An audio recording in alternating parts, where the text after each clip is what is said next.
Oh, hey, Internet.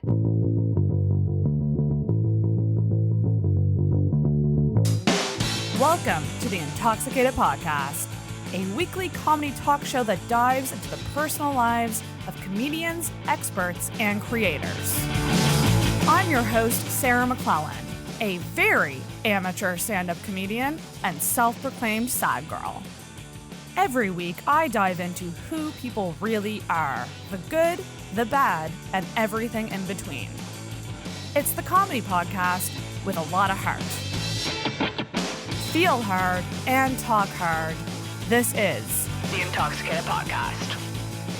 Hey everybody, we are back. Welcome back to another episode of the Intoxicated Podcast. Woo, woo, woo. Episode 204. Yeah, that's right. I had to think about that for a second. Wow. This is the 4th episode of the relaunch. Here with producer Sarah. Hey. Oh, hey girl, hey. Hey, how you doing? I'm pretty good. How are you? I'm great. Thank you so much. I had some pizza. I'm great. How could We I not just be had good? a pizza party and probably ordered too much pizza, I'm thinking. There is never too much pizza. That's true. There is only leftover pizza. Only leftover pizza. You're so very That's say meal right. prep. Just order some pizzas and they're good to go for the week. Mm-hmm. So, we've had an interesting week. Haven't we? Yeah. It's interesting. Interesting. It's been full of event sets for sure. Yes. It's Very eventful. since we last chatted. So last week we plugged Ladies' Night at Oasis. And We sure did. in a case of what I can only call unfortunate timing, we both weren't there. Yeah. That happened. That happened. And so for different reasons though. For different Yeah. reasons. It's not like we skipped school together.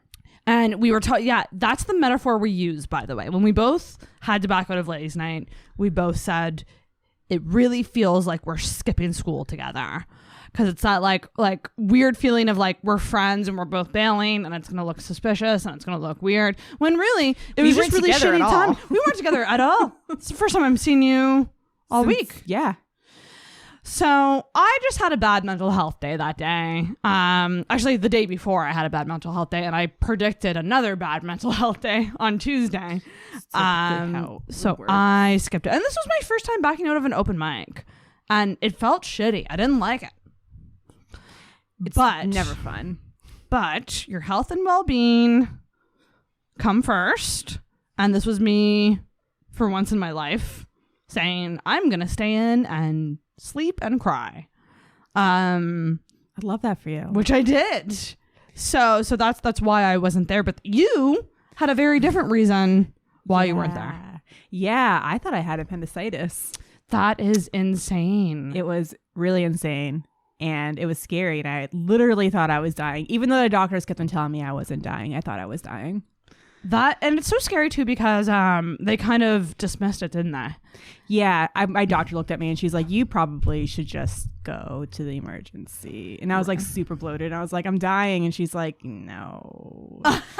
Wait, she told you to go to emergency? But she checked me out and then told me to go. Oh, okay. Yeah. So she didn't send you home with nothing. But they did. Okay. Yeah, because they're like, oh, you're fine. Just like stay hydrated and like take Advil for the pain. And I was like, okay. Isn't that so? Like the times that I've gone to the ER, most of the times I've walked away with that. Just like some painkillers, and I've had told to stomach take it issues easy. my entire life. And like every single time I had to go to the emergency for my stomach issues, they always dismissed me. Isn't and that was crazy? like, oh, it's nothing. Oh, it's nothing. And then like I talked to my family doctor and she's like, oh, well, it could be this, this, this, and this. Like you could have kidney stones. You could have like an ulcer. Like she would list off a reason like why I should be seen by a doctor. And then I'd go to the emergency and they'd be like, yeah, nothing's wrong with you. It is just constantly like getting second opinions and like advocating for yourself and really just watching out for you. Yeah. And thankfully you're okay. and Yeah, nothing came of that. You're okay. Thankfully, everyone's okay. You know what? It's just been a really rough week. I feel like we had a really good week the week before. Both of us were like, we're feeling good, and now we're like in the Bo Burnham song. now we're like, we feel "Ooh." like shit. Like, like that's like kind of exactly what happened. So, but we did miss out on the ladies' night. I guess it was a good show, but unfortunately, we weren't there. But this week on Intoxicated, we have a very comedy heavy episode. So in honor of that, I figured we would talk about some like 3 questions about comedy.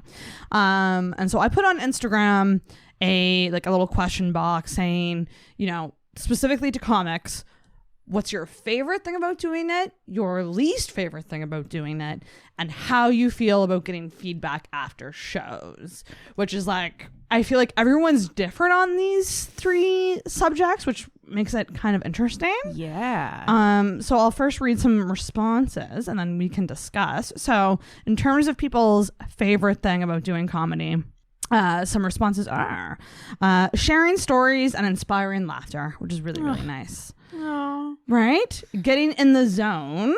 Okay. There's definitely a zone, I guess, when you're telling jokes. Using my humor to teach the people a little something or just seeing them react to my BS. Okay, that's cute. That is cute. Succeeding where the vast majority of people can't. I love that. That's really cool too. I love this answer. It's just very honest. It just says the attention. Interacting with the audience and new jokes working. Love that. Those are all such great things. That gives me like the feels. Goodies. What's your favorite thing about doing stand-up? I like making people laugh. You just like getting... I like getting the laugh. Getting that reaction, yeah. And I do like being able to do something that a vast majority of people can't. It is a really cool feeling, right? Yeah. It's almost like but I think I think that feeling of being rare comes with ego. And that's the tricky part, right? Because we do feel so special. That's where your ego comes into play. And that's like why I always say you got to keep that ego in check. My ego's always kept in check. Like, I have social anxiety. So. There you go. And you really do. It's true. Yeah. And so we have to constantly battle that. But that is definitely a fun part of it for sure. It is. We are all quite special. Not many people do stand up. We're crazy for doing it. We're all good at something. All good at something. But like something about being on the stage and like being able to write your own jokes and being able to make an audience who doesn't know you laugh. Like there's something special about that. Something very special about that for sure. And I really like what I'll just plug him. Chris Halef said the new jokes working part. I would agree that that's a really good feeling where on the first try of a joke, like your first go of it, you get that reaction and you're instantly validated for what you've put work into. And that is just that's an amazing feeling. Such a good feeling. Because you're like, most jokes will eventually work. Or some jokes will eventually work. Yeah. But it's just really nice when it works right away. Like it's just there's no feeling like that. That's what happened to me with my awkward set. Because like I put so much hard work into that set and like literally pulled my heart and soul into it, and it went so well at Yuk Yuks when I did it. And I was like, this is amazing, what a great set. And then I tried to do it again at Oasis and I was like, great. It still got laughs, but like, it still makes that memory special. Exactly. That memory of when it did do good, you can still cherish that memory for what it was. So that it was your least favorite thing. Okay, so someone did say the endless promotion. Mm-hmm. Someone said the fear of being laughed at instead of with. Oh God, something else to worry about. Yeah. Audience members talking to me after the show gives me the feelings of embarrassment. Really? The struggle of writing. Oof, that's a big one. I feel that. Fear of bombing. And Chris Halef said Kyle Barnett. I really adore their friendship. It's special. It's very special. What do you think of that? Like, I think my least favorite part is pretty much anything other than the stage time. If I'm being okay, and maybe that's honest. Maybe that's this is coming from a place of where I'm at currently with comedy. I am in a bit of a slump with it currently, where I am resenting it a bit. But I do think the two best things is being on the stage and also hanging out and bonding with other comics. I love that too. But really the business side of things, the politics, the taking things personally, comparing your, like all of that stuff, the psychological things that come with it aren't fun. That's what I would say, if I'm honest. I love your honesty, because I think a lot of people feel that, but they probably won't admit it. I mean, a lot of pros will say things like, I love doing this, but I hate everything else other than doing it. It makes sense. I just hate the pre-stage nerves. Oh, That's a I don't like. but the feeling afterwards. Feeling afterwards is great, but I just, yeah. The pre-stage nerves They're is very intense. Yeah. But Yeah. worth it, but like also, is it sometimes? Right? And my third question was, how do you feel about instant feedback after a set? And the reason I asked this question was, we do dive into this in this week's episode, and we talk about that instant feedback loop of, you just did this crazy thing, your adrenaline is through the roof, and then you have to instantly critique it. And another question with a lot of polarizing opinions. So some responses here. I'll take whatever people want or feel the need to express openly. Any feedback is great, fresh or not. Someone just said no thanks. No thing. Someone said, I love it when it's paired with a tip. Good if it's someone I respect. Someone just wrote, don't do it. Another response is, I always like feedback, even when negative, so as long as it's constructive. And I love this honest answer, just the word scary. I agree. It's scary, right? It is. We talk in this episode about like just the idea of protecting the high. So like this is a really hard art to do, and it does take a lot of self-criticism. And I feel like us as comics, we are constantly ripping ourselves apart. And so like I do think we have to cherish those moments when we feel good. Absolutely. I personally think the right time to give feedback is not when someone bombed and not when someone did totally well, but like that middle area where they're just like, I did okay. Mm-hmm. And you can kind of slip in and go like, well, like, would you like, and ask the question, would you like some feedback? Ask for consent. Consent is important. It's so important. So it's just kind of a tricky thing to manage, but I do think I kind of agree on both sides. I'll never turn down feedback from someone I really respect and look up to. Yeah. Because to me, that's like gold. Yeah, absolutely. You know? I agree with that for sure. I don't like feedback right after a show. Not immediately right after. Yeah. I won't process it. Mhm. And like if it's constructive criticism, I will take that completely the wrong way for sure. Right. Even if I did a good show. Yeah. So, but I love constructive criticism like the day after. Yeah, day or after. even like maybe like an hour after I performed. That's I don't know. right. But you're protecting that high for some amount of time. Exactly. Yeah. You know? And I guess when I even say high, I do also just mean the lows too, because You have to protect when someone's in that, energy you have. that's exactly the energy. That's what it is. Protect the energy right afterwards. I would totally agree. So this week's episode is it is very comedy heavy. I think if you are a comic, you are going to love this.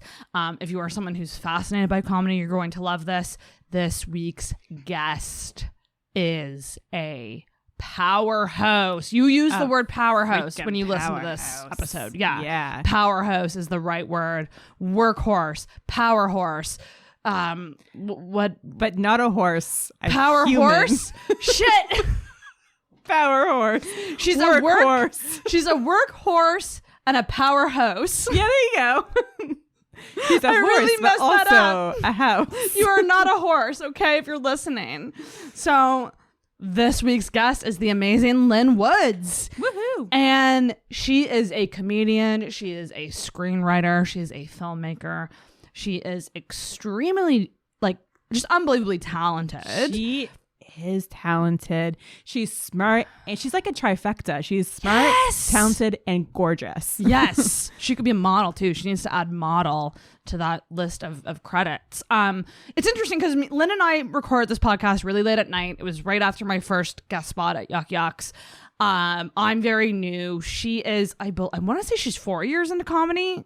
She's a few years into comedy. She's experienced, and I just loved learning from her from a business standpoint, how she approaches show production. She had some really interesting insights into diversity on shows and also what it's like navigating French and English comedy scenes, which I found fascinating. That was really fascinating. So she is someone who's truly, I would say, carving her own way in her career. And I look up to that so much because that work ethic and that drive is not something a lot of people have. Exactly. So you guys together are a powerhouse. Like, holy moly. We're a Being power around you condo. too, I was like, power, condo?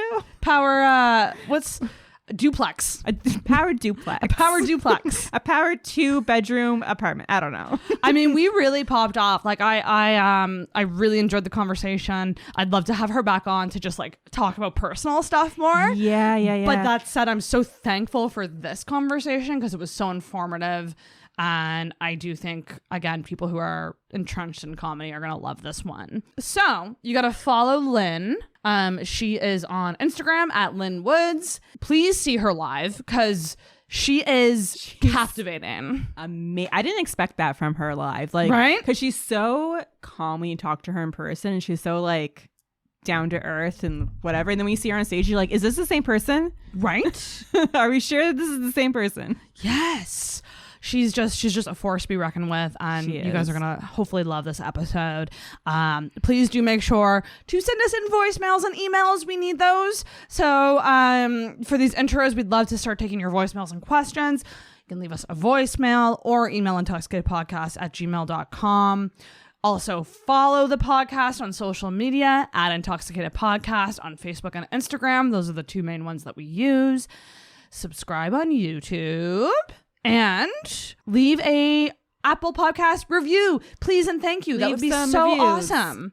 I don't know. Merch is in the works. It's not official yet, but maybe what we can do going forward is like send people a little item or something in return for a review. You will get a surprise for a review and maybe a surprise for a voicemail. We don't know. Yes, that's true. We could start saying we could do for both. So this is what. We're bribing you, essentially, is what's happening. No, we're not bribing. We're just saying there's incentive for you. There's incentives. Better word choice. Not a bribe, an incentive. So yeah, please do those things because I would love to like hear what you guys think of everything. And obviously it does help the podcast with visibility and stuff like that. So it'd be greatly appreciated. But that's about it for this one, you guys. We're going to get into this awesome episode with the amazing Lynn Woods. Woo.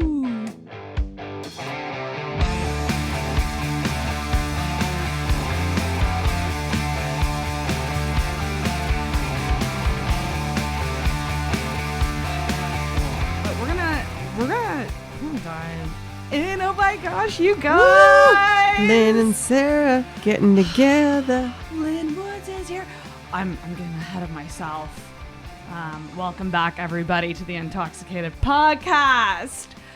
I am so excited to be here with an amazing woman kicking all of the ass, so much ass, in maritime comedy, Canadian comedy. She is a comedian, a screenwriter, a sometimes actor, but you know, I'm sure that will change. I just got off a show with her at Yuk Yuks. She kicked butt all weekend middling. It's Lynn Woods! I'm here. I'm alive. I'm tipsy. We are just off a show, like so hot off a show. Yeah. That it's not even funny, and we are a little primed up with the booze, with the post-show booze. And the during show booze. I am ecstatic that you are here. I'm so grateful for you to have me, Sarah. I'm finally in Halifax. I'm a human being and I'm an adult having adult conversation. And Yes. I'm going to be hyper. That is me. I always feel less alone when I meet another hyper woman. And you certainly are that. You bring that energy. I truly, okay, so we need to go back. So we're going to go back to how we met, which would have been like about a year ago? I don't remember if it was A year summer. ago What feels season was wrong. it? What season was it that you... I know that it was driving weather because I wouldn't have come to Halifax otherwise. So I feel like a year ago is actually probably an exaggeration because we would have been in lockdown. So I hesitate to say 2 years ago, but I feel like it must have been in the fall of 2019, right? That might make sense. I feel like it was the fall before of I 2019. started comedy. I hadn't done comedy yet. So I did a Sunday Sillies. Yeah. And the full expectation was to come back quite quickly. But I don't really do the winter driving. I don't really do that. Because I'm a mom and I have to bring them to school. And so, yeah, so we met, we connected on social media. I've been following, obviously, the podcast, your posts, like your stories on Instagram. So I feel like I know you so much more Isn't that than we crazy? do. And actually being live in person with you, I'm like, holy fuck, this is finally happening. It's so weird. Yeah, because really we only physically were together that one time, the first time we met. And we've had many interactions on socials, many chats, many ranty chats. Yeah. And like we kind of have an idea of what's going on in each other's lives, but it's not an in-person friendship. And tonight we shared the stage together tonight. We did the stage. We both did sets. We both wore black dresses. We both kicked so much fucking ass. Halifax doesn't even know what to do with its own self. And yeah, it feels so good. So this was your first time middling at Yuk Yuks. Was this your first time ever at Yuks? Doing Yuks? Well, there was a Yuk Yuks in St. John in New Brunswick for a bit. Okay. So I feel like it was really new at the time. I could actually validate dates, but I'm not going to look into it at this time on my phone because I am probably too tipsy to figure that out in a fast enough amount of time. So I was able to do an open mic at Yuk Yuks hosted by Jimmy McKinley once. Then I was able to do a showcase. There was like a New Brunswick comics showcase that I was on, and then Yuk Yuks closed very shortly after that. But when it comes to actual legit official lineup Yuk Yuks show, this was actually my first. So I felt really, really fortunate to come down to Halifax for that. Yes. And I got to do 2 nights. I mean, at the end of the day, like when you see these types of lineups where they're usually identical night to night, yeah, like back to back, I honestly felt the fact that both hosts were shifting and both guest spots were shifting so that I got 2 nights of seeing the most amount of comics possible. I honestly felt like it was like candy. Like I was just like, oh my God, I get to see as many Halifax comics as possible. So, you know, I think my initial instinct would be like, oh no, if it's not going to be the same, like how am I going to handle it if it's not cookie cutter sort of? Yeah. But I honestly think like this was the best case scenario so that I got to see you. I got to see Matt. I got to see Matt. I got to see Andrew Evans. Adrian, yeah. So I feel so freaking lucky that in 2 nights. Yeah. I Isn't got that to crazy? I got to see 4 different comics than I initially would have expected or anticipated how Yes. shows are booked. So that was the friggin' sweetest. And you had 2 amazing sets. 2 amazing I nails. feel really, really good about it. I don't think I've been able to pull off 2 comedy club gigs in a row. Like one of them always makes me feel shaky. That doesn't mean it went bad. It's just been this like technique or this like refining of my material or confidence, to be 100% honest. Yeah. And this was the first time where I feel like I actually pulled it off both nights with being present and being able to go what feels good. Because the key to being a decent stand-up, and I'm so new, I shouldn't even be saying anything about this subject, is about being present and actually feeling what the crowd is feeling and what feels like the natural flow of what the next joke should be. And it's the first time that I think both nights I was actually able to go, I'm standing on my own 2 feet on this friggin' stage. What makes sense? Yeah. And you nailed it. I feel like I did really good. Thank you for saying that. Because I think I've done Punchlines in St. John a few times, which is an amazing club. I always felt one night went better than the other. Oddly, when the first night goes really well, that's what knocks it kills me at the knees because I'm like, can I do that again? Yeah. When I don't do well on the first night, that seems to work better for me because I'm like, okay, I have improvements. I know where there was a long lull or there was a 3-minute without a laugh. But this weekend at Yuk Yuks specifically, like I felt really different about it. I didn't try to replicate or duplicate anything. I just went with what felt good. and tried to keep it as fucking tight as possible. And it really felt like a massive milestone. You had the audience in the palm of your hand, truly. It really felt that way. And it's like Both I said, like nights. I'll have Both to nights. listen. But I was there both nights and can confirm. Like, you were just captivating would be the word I would use to describe like your presence. Because I yell. Because she fucking demands it. Like a real She mom. demands it. Yeah, like I'm like, don't get distracted. Don't But heckle. this is like kind of the thing with you. Like, you really are going, this is who I am, bitches, listen. I mean, I've mentioned this. Like, I think there is a little bit of momness to it because I am a mom, but I do think it's also like I talk a lot about selling the car, and I talk a lot about what our actual job is on that stage. Ooh, well, Because tell them. Okay, so we had a moment in the bathroom. We had a Yeah, because Sarah did amazing tonight as well. Thank you. And I was paying very close attention because I do think it's important to actually try to follow a flow and make sure that there's no. I like to use the word duplication.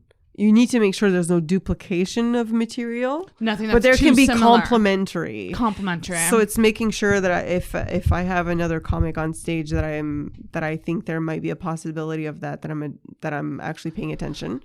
From a killer, Lynn. Okay. Sarah, Yes. your job up there is to sell the fucking car.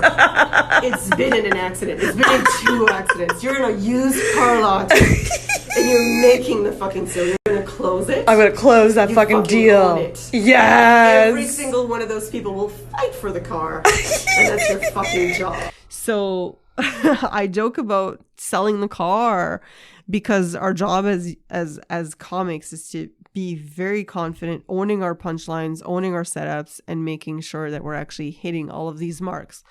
And a major part of that I compare to being a used car salesman, where it's like, this car has not been in an accident. So many of us are damaged. It's like, no. This car setup. is amazing. This car is amazing. You want to buy it. And No taking these problems. very, very insanely confident pauses of where the laugh is. This is the punchline. This is where you laugh. And that ownership. And that is 100% faked on my part with time and with audacity, with trial and error. I figured out that it works. So now I think that confidence is a little bit more like it's a real confidence versus it's like a fake it till you make it. I finally feel like I sort of faked made yourself it. into making it. I think like at this point, like I've tested the theory to the point where I actually truly believe in it. So I I love do that. think there's an actual confidence there. But it's something that is so faked and cracks me up. And I told Sarah in private yesterday where when I started doing stand-up in a stand-up comedy class with Nikki Payne, who's a freaking legend, who I've admired Nikki for the Payne. better part of my life and still do, who makes stand-up comedy seem so easy that Yes. you get convinced that it's easy. Yes. That skill set to that degree where you're like, oh, I could probably do that. No, it's going to take a lot of hard work. My shoes were clacking so hard in Nikki Payne's class that I needed to take my shoes off because it was like teeth chattering. And I needed to point that out to Nikki. I was like, do you remember that was me? Like I could not wear shoes on stage because my feet were clacking. That's how nervous and anxious I was. I couldn't even stand on my own 2 legs. And all that was part of my journey. Realizing that line of like, my job is a used car salesman and I have to sell the car. And my job, just like doing an oral presentation in school, is to not make anyone else uncomfortable. Because if they get a feeling and if they get a vibe that I'm nervous on stage, they'll immediately empathize. Oh my gosh. And they'll get to horrible space Uh-huh. emotionally. And it's like, if I go out there and I pretend like this is my fucking favorite place ever, I'm eating it up, this is the best, I'm loving this attention, everybody gets on board, and that's immediately how I'm able to get to the punches faster. Nikki Glazer said something very similar recently on her show. She was essentially just like, all an audience wants is to not feel nervous for somebody. It's 100% that. They do. You want to watch a performer and go, they got this. Yeah. You know, like they're good. They're rooting for us. They're rooting for you. And that They like, really are. That is like so important. And I think that that's the insane thing about comedy and stand up and being a comedian and being in the green room and seeing a comic go up and do great and come back and the smile fades instantly and they're instantly back in that anxious, self-critical, unable to enjoy the glow of a good set. Like, it's very rare that you see a comedian just feel 100% happy, which is good, by the way. I have to stress that as well, that makes the best comedians. But it's just a really funny thing to watch comedians just instantly be like, collapse. Fuck, I didn't say this way, or I didn't do this joke, or like, we're all so deeply insecure. But the true craft is not making that show on stage. It's not making it show on stage, and I'll go even one step further. I try to not even do it that night. Yeah. Because if you don't give yourself that high of that success story of you getting up on stage, whether that went well, whether that did not go well, if you don't even give yourself that momentarily release, that stress relief and that release, I will always pretend like it went great. Because again, it's part of selling that vehicle. It's part of selling that car. If I have questions, I will ask the person I feel the most closest to days later if they have feedback. Yeah. But I will give myself. And can we let other people? Like, I think you make a great point. Because when I was starting out, because I was already friends with so many comedians, and I was already opening a lot of conversations about comedy, I had a lot of comic friends come to me right after sets going, "You want feedback?" And I would take it but there is a damage in that too. It's like, can I just be an open micer that is glad that she didn't bomb? And and I made them laugh twice. So can I just enjoy this? You got two good jokes. No, Sarah, you could not be more right. And I was very fragile at the start. So I think I was in more control than I think. Yeah, maybe. I think you were so deeply in the trenches of the comedy scene to begin with. Yeah. That vulnerability and that intimacy is a weird word, but you already had that relationship built. You had that relationship built with these comics to the degree where it comes from a very caring place. It comes from a kind place. It comes from hey, I know exactly what I need to tell this person and that'll help them in their journey. But you're so fucking vulnerable after you come off stage. My God. That high needs to be protected. Not everyone can handle it. Some people will seek it. But if you don't come to me and you don't say, I honestly wouldn't even do it. Sarah, if you came to me after a set and you asked me immediately, like if I had feedback, I would probably not even.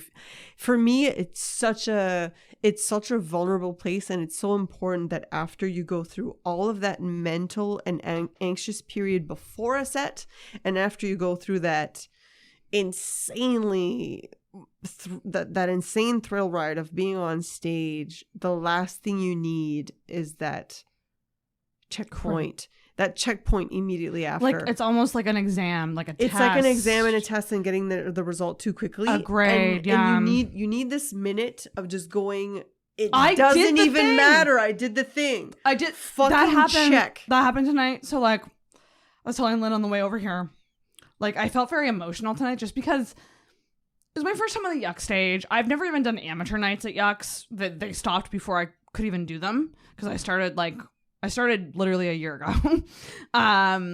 And I felt super emotional because, number one, insanely grateful for the spot. Insanely grateful to open up a show with like you and Francois. Like, and the moment that I got off and came to the green room and just saw you guys like clapping for me, I was just like, ah! like, because I knew in my head, I'm like, okay, I didn't have the feeling of killing. Mind you, I don't think I've ever had that feeling. But I have had sets where I go, I nailed most of my jokes. Like, 80, 90%. And tonight was like, it was good. I still think I could have done way better. But to see you guys do that made me feel relieved. You did really, really good. But at the same time, it's like you have that correct awareness, which is what most comics have. Yeah. Now, adding to that Like if you already have a self-awareness, Sarah, of coming off stage and going, you know what? I think I know what I need to listen to and where I need to trim or where I need to add or where I need Instant to tag, learning. where I need to punch. Why would me adding a very thick layer of fucking Hellman's mayo right over your fucking shit sandwich? Why the fuck is that helpful? You know, if I see you make the same set over and over and over again, absolutely 100% verbatim, and that I see you're not growing as a comic, then maybe at some point I'd be like, hey, Sarah, maybe at some point we'd like to have a coffee because you have so many good little nuggets and premises that I'd like to discuss or whatever. But not right after a fucking set. Who the fuck are you to fucking say something after, like we're in the middle of a show? Okay, I love what you're saying because I think it's so true. And Drives me insane. I think so many comics, I think you should take this art seriously. I don't want people to get it twisted with me, but I do think, yes, can we just allow ourselves to come down? It's kind of like, I just thought of a comparison. Hardcore, rough sex, you know? Yeah. There's always aftercare. There's always, after you have a really like crazy session of sex, there's always that moment of like, let's just lay. Yeah. Let's just lay and like appreciate the fact that we just did that. We're not going to go into, oh, you didn't touch me here at this time. Like it's ridiculous. And it's like I said, there's no art form that's more vulnerable. I honestly believe that. Mm-hmm. Because we have to stand up there and be ourselves with our own names. We have no characters to hide behind, even though they say it's an amplified version of a part of yourself. Like, I don't give a shit how you want to frame it. There's no more vulnerable art form. It's your fucking name on a fucking poster. There's no credit that says Lynn Wood's as. Like, it's there's fucking... no backing music. It's my fucking it's name. It's just you and a mic. There's no editing. There's no this was your best take. It's the most vulnerable art form, and I think it's really sacred that that walking off the stage, I just did something that made me insanely vulnerable, and I don't think the night of is the time for that. It's high time, and it's time to bond, and it's time to connect as comics, and it's time to just like kind of do like that little mini celebration. But again, if like on a Thursday after a show you want to have a coffee and go through our material and our jokes, fucking book it. But after a show, I've had people chase me down to criticize. That was a 3 out of 10 tonight. Yeah, I don't. What? You're gonna run after me down the nicey street in Moncton, New Brunswick, close to a deluxe French fries to tell me a 3 out of 10? Fuck off.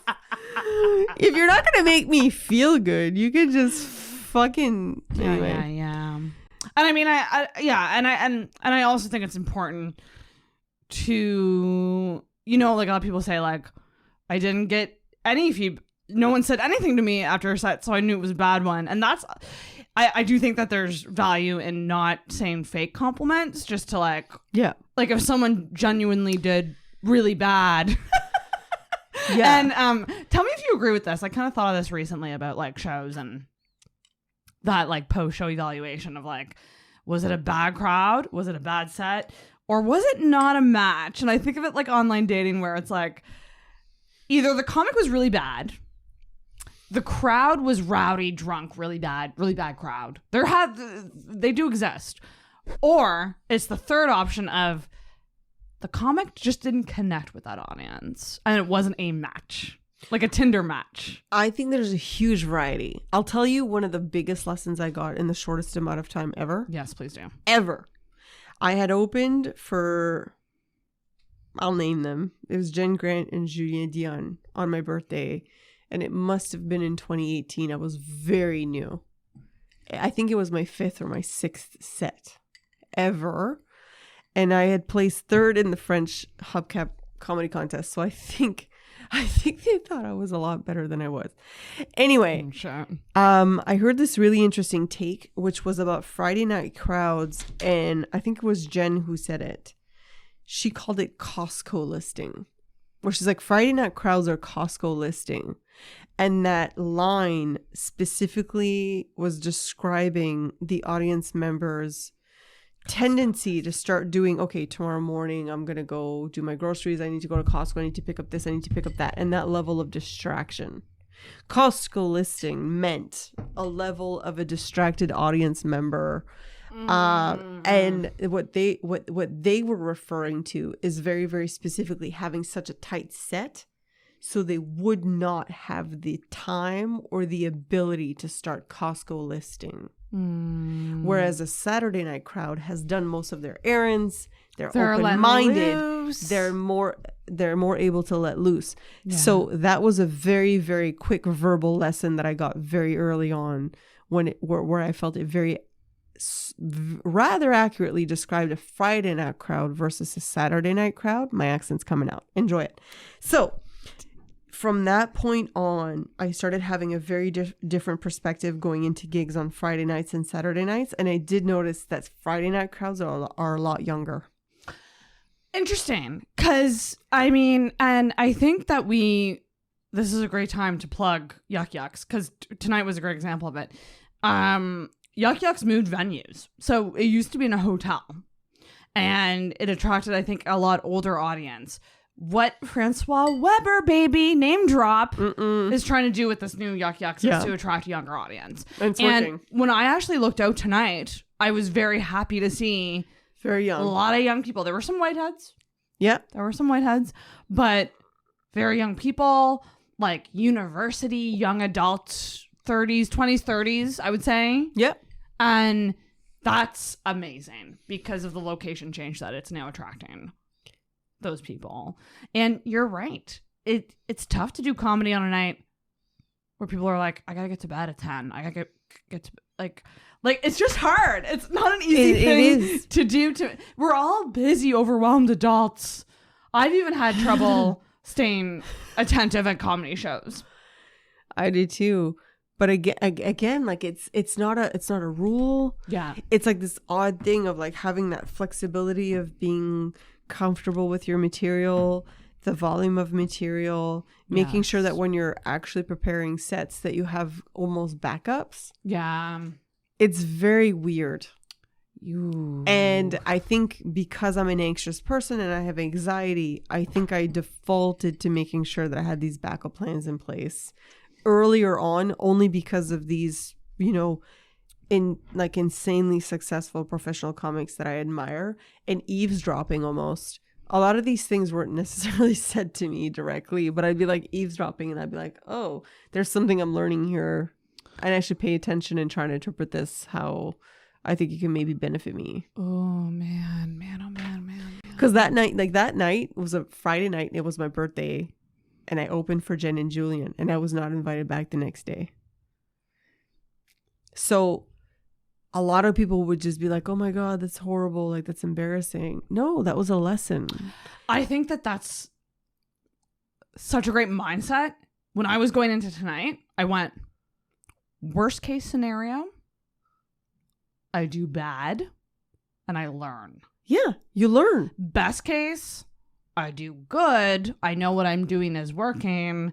I can revel in the fact that I did a Yuk Yuks guest spot and yeah. Like, and I was just like, oh, okay, so there's no losing here. There is no. And if you go into things like that, it can be tough because it's, I mean, like we said, comedy is an insane thing to do. But if you just remind yourself of that outlook, I think it can really help people. Yeah. Well, did I ever tell you about how I always book the next gig before I book? Like, before I go on stage, I always have another gig booked at the same spot, so that not the same spot, but it changes my mindset to if it doesn't go as well as I thought, if I didn't get to a joke I really wanted to do, if I forgot a punch, if I forgot a tag, it shifts my mindset from a failure to what do I need to fix by X date.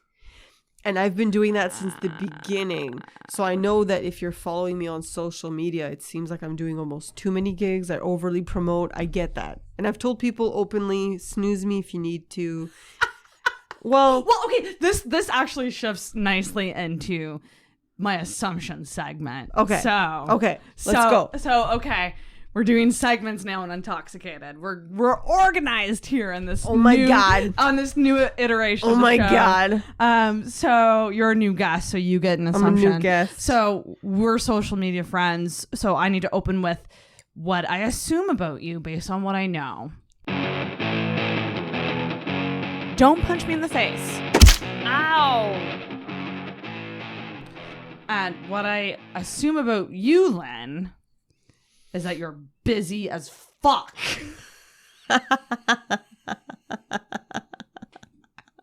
Number one, can we just say, like, you're a writer. Yeah. You do a shit ton of shows. You're always doing shows. I complain constantly about, oh, I gotta do 4 open mics in a week. This bitch, you're always on shows, and you're a mother, and you're a woman, and you're an adult in the world, living life. All facts. Is this true? Are you busy as fuck, or do you? I feel crazy in my mind. Everyone knows that. But I do have shared custody. I think a lot of people who don't know my history don't understand that I ended up with like half of the time of my life where I was in full identity crisis mode and what the fuck do I do with my time? So you're not wrong. It's almost like that week where I'm not with my kids. I didn't know what to do with myself, and that's where stand up came into play quite hard.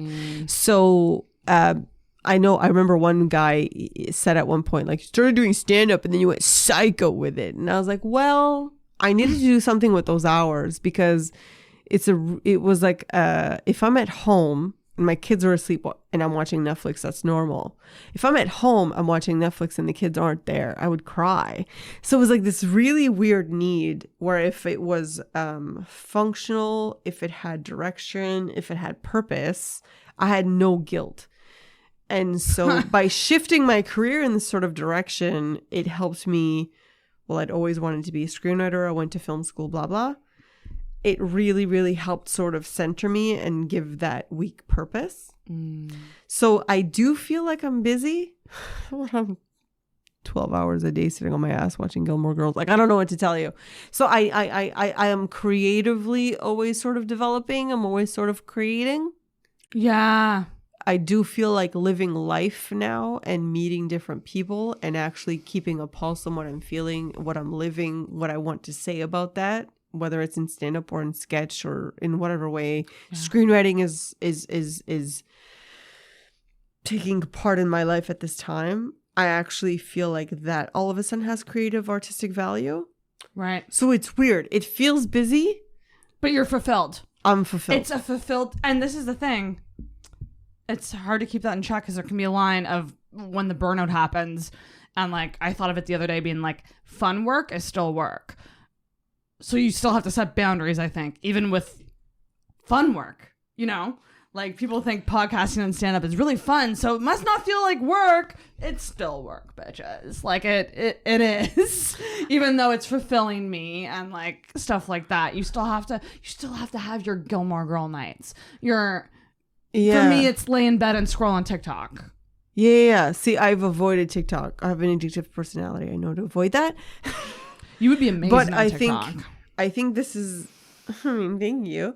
So I think you're not wrong, but I think it's because it's so passionate. Yeah. I think when we do these things that we're passionate about, it takes a lot out of us because so much of our emotional labor and everything is so fucking poured into it. And it's so poured on so fucking thick that it's the best time ever. 16 hours feels like 3 hours. Yeah. But then, then we end up feeling drained.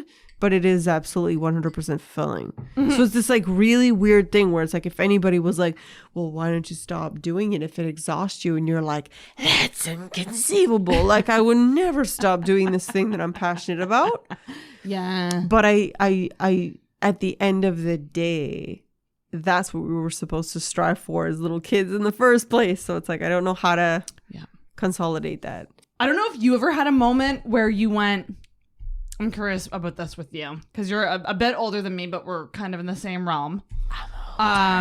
So much older. Sorry, I didn't mean to say it. No, I like it. I don't mind at all. I asked you last night how old you are. I don't mind at curious. all. It's just facts. It doesn't offend me. Look how it's just facts. You're hot as fuck. It doesn't matter. It doesn't matter how old you are. Wait. Hot as fuck. There we go. I don't know the mic is covering it, of course. Good. But like, did you have a moment in your life where you went, my life is now going down this path of being so wildly different than I thought it was? and I just need to embrace it. Because I've definitely had those moments of like, okay, I have accepted that I'm just going to be a workhorse, and personal life downtime and stuff like that is going to be a little less with me, and I'm okay with that. Did you ever have that moment where you went, holy shit, I never expected to be here, but bring it on? 100%. So I was a federal public servant for 10 years. Wow. And then I had a burnout and got divorced. And I'm not even divorced. I'm separated. Oh, so so I shifted my entire life 180 degrees. So when I was 18, 19 years old, moved to Vancouver to go to Vancouver Film School, I studied screenwriting.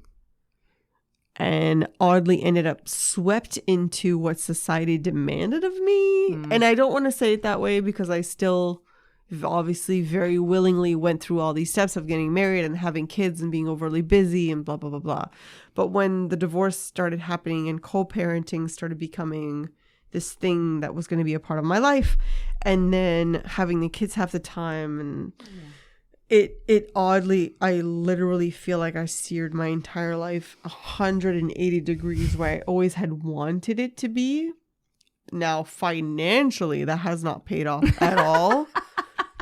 But I'm 100% okay with it in a certain sense, because it was like this opportunity that I've never been able to kind of even consider, and being able to give myself this headspace to even consider it and live it. And like, I did get my own TV show, which is a French sketch show. Can we plug it now? We can plug it now. Can you tell people what it is? Called, in French it's called Garde Partagée, and in English would translate to shared custody. So I was just very, very pointed and very specific about the fact that nobody was treating the subject matter in an absurd, insanely fun way. Right. This like very thick, life that a lot of people live, which is co-parenting with an ex, either when they're getting along or not getting along, or whatever what the scenarios look like. And sketch comedy seemed like a really interesting way to address that, because you can talk about all of the different types of parents, all of the different types of kids, twins, teenagers, like what all of these characters look like. So I started talking about that in a very therapeutic sense, like what would be this would be very therapeutic for so many human beings living this reality, to treat the subject matter in a funny way. So all of these, like, the stars sort of aligned, and I had this opportunity to do this and write this, which was very therapeutic to specifically what I was living in my own life. Yeah. And that, I think, bought a level of respect for what it was that I did with my family that I hadn't gotten before, which means they paid my rent. And now I'm like a year or two into that process. The show is going into production in September. Amazing.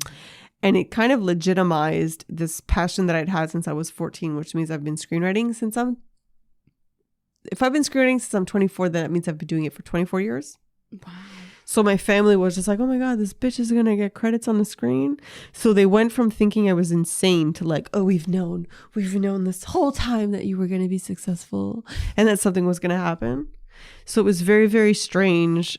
Whether or not this actually is sustained, whether or not this actually like catapults like this whole other career path for me is irrelevant.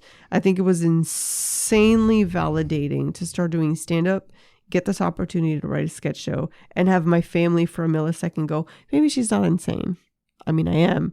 But I mean in the sense where there's a deliberate use of a talent and a skill set that I have and a comedic voice that I think everyone was ignoring. And that you can be, like, you are someone who I look at and I go, you're going to do it all. You're gonna write the stuff. You're gonna like I can see you as a multi-talented comedian, and those are the most successful. The people who can write and can also do stand-up. Some people can only do one of those things. I agree, but at the same time, I think it's just the open-mindedness of it. Yes. And it's the open-mindedness of being able to fail. I think most people don't give themselves the ability and just going, okay, you know what? I can try this and I will either succeed or I will fail.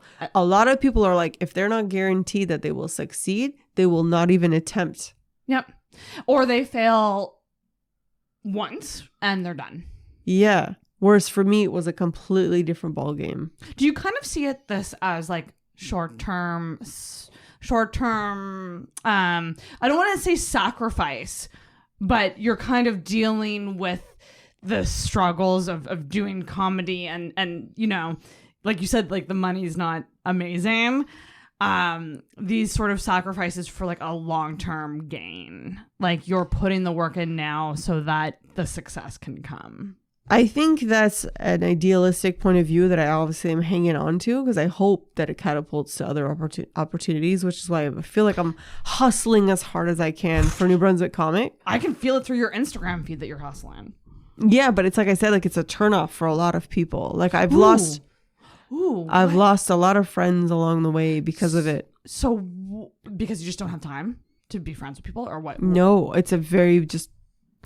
I'd love to get into this. I don't like talking about women versus men and male comics versus female comics. I don't know if it's related to that at all, but like I've almost had dinners with friends who have done like breakup conversations with me because I overly post on social media.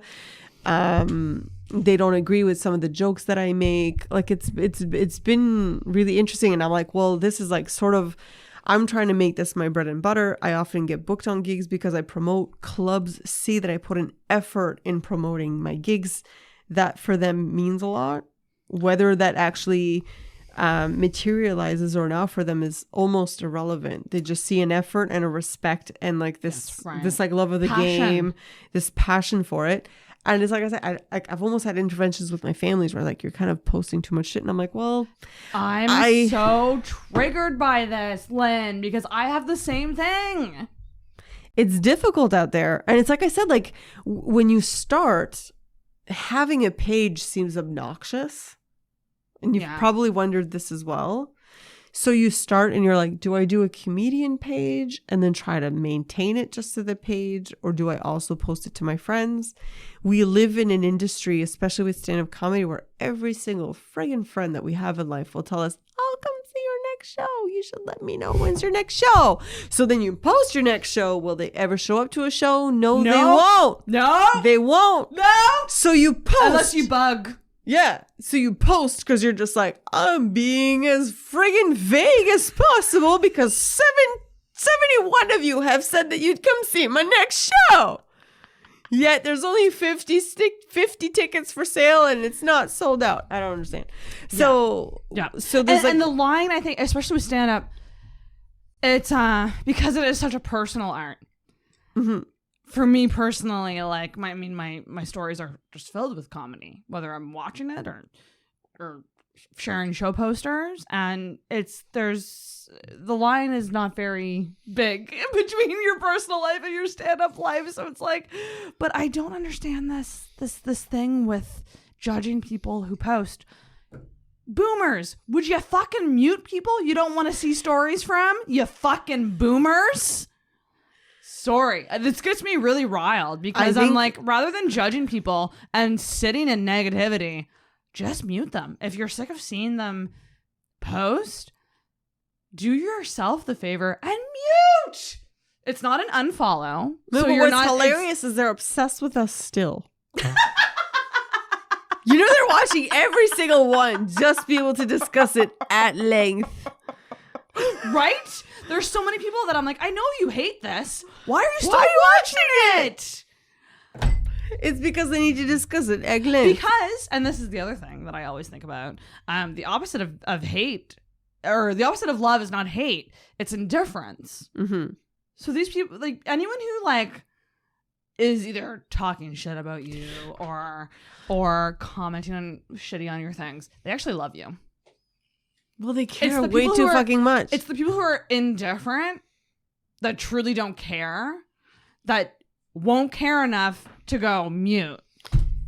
I think 100% you're right. And that's what it is. And that's what's so fascinating, because when somebody comes at you and tries to criticize some of the things that you do and they know every detail, it's like I'm pretty confident my stories and my posts worked because you're actually able to verbalize every single thing I've posted. You're not even that bad on social media. Like you don't post a lot about your personal life on there. I do. I mean, I don't, but it's because I really think my comedy life, my comedian life, and my life with my kids are very, very separate. Yeah. I mean, I as do. Soon as kids come into it, that's fair. Yeah. So I do joke about my kids when I'm on stage. I don't like talking about their names or anything. So there's something really, really strange about that respect towards my kids and knowing that they should have control over what's sort of advertised on social media. Mm-hmm. It goes into a weird zone where I that's something I don't feel I have full authority over. It's something I haven't talked to them about, and I don't want to. And it's just a gray zone where I don't. It's like I said, if people wanted to find a French-speaking woods in Moncton, they could find that very quickly. It freaks the fucking shit out of me. Oh, wow. You know what I mean? Like it's. Yeah. Have your kids ever seen your stand-up or gone to a show? I've shown them bits. Yeah. I talk about certain things. One of my kids' teachers was at a Capitol show that I performed at, and I was her favorite. And she told the whole class about me, but had never put two and two together. That one of the kids in her class, that I was that kid's mom. And I talked about wanting to punch my 11-year-old in the face. So when my kid came to me and said, my teacher said she saw a show at the Capitol Theater and she really loved it. I'm like, well, if it was a French show, that means she saw me. So my kids, I'm not gonna lie, they're amazing. My 11-year-old stays after school to help the teachers every day, help clean up, help set up for the next day or whatever. So I told my kid, ask her who it is she's talking about, because pretty sure she's talking about me. And as soon as she told her teacher was like, oh my God, I didn't put two and two together. Woods, oh my God, like that was your mother? And then I think it was really, really interesting for that age, like a preteen 11-year-old, to have gotten the cool factor before the realization and the fact checking that was her mom. Her teacher just bragged about seeing a comedy show and having really enjoyed a female comic. Yes. She's like, this one woman really, really made me laugh. And 2 days later, she got confirmation that was in fact me. She came home and she was like, yeah, you're funny. My mom's a star. She honestly thinks I'm famous, which is the saddest thing That's ever. so She cute. has quoted the fact that I have 27 YouTube subscribers. That's so cute. And I'm like, I don't know how long this is going to work. I'm just not going to break the illusion. It's going to go with it. I mean, wow. But it was a weird, again, like I don't lie. I don't feel like I'm lying, but sometimes I feel like if I can get a cool factor badge for a year, I'll take it. Take it. I don't think I'm lying. Must feel kind of cool too. Like for your kids to think what you do is cool. They do. Yeah. And it's like I said, like I don't know how long that will last, but valuing art, any art, and I really do promote all of the arts as part of that, because I didn't grow up in that environment. Like I got a federal government job and it was like, you're going to keep that government job and get the pension, you're going to retire, it's going to be lovely, happy or not.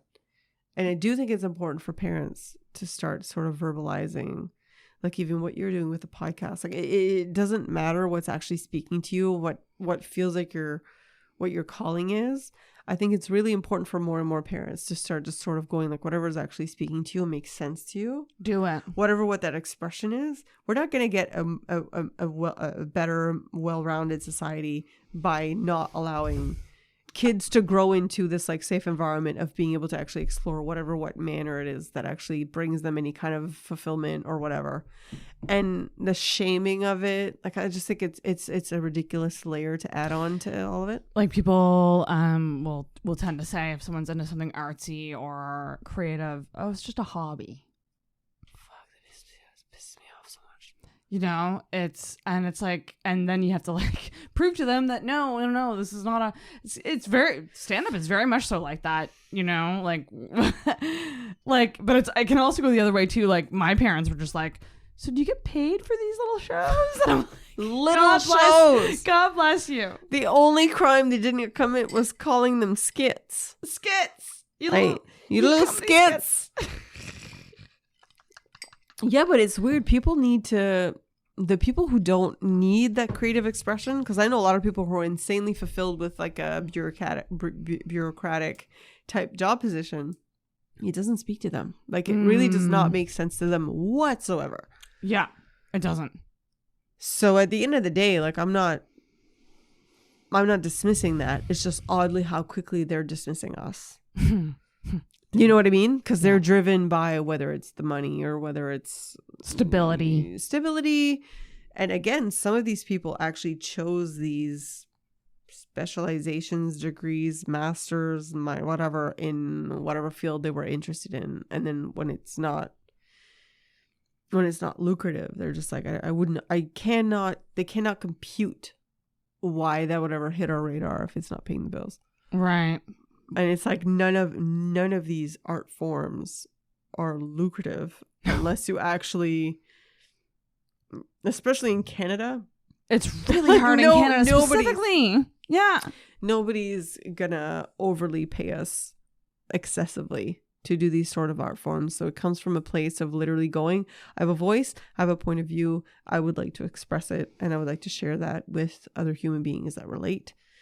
And we know that it's going to fall on some ears where it's beneficial and some won't. Some won't like it. But the ones that won't like it don't really matter. They won't be traumatized by it. They won't be affected by it. It'll just roll off of their backs. But the ones that relate to it, it'll resonate, and you'll affect them. You'll affect them in a positive way, and they won't feel alone. And that's the art form, and that's it. Ding ding ding ding, and it feels fucking good. It's what the adrenaline you feel when you do well is like no other feeling. You know, and it truly can be addicting. It's addictive. I actually very much openly say that I think I have an addictive personality. Got a high from doing stand-up, and here I am. And you haven't stopped. Absolutely. So for some background, you've been doing comedy, stand-up comedy for, did you say 3 years? Around there? Well, I started November 2017. So again, I never know if we should count COVID or not because it was such a long period of time of nothingness. I didn't wonder participate that. in any Zoom shows or whatever. So that would be 3.5 years. Wow.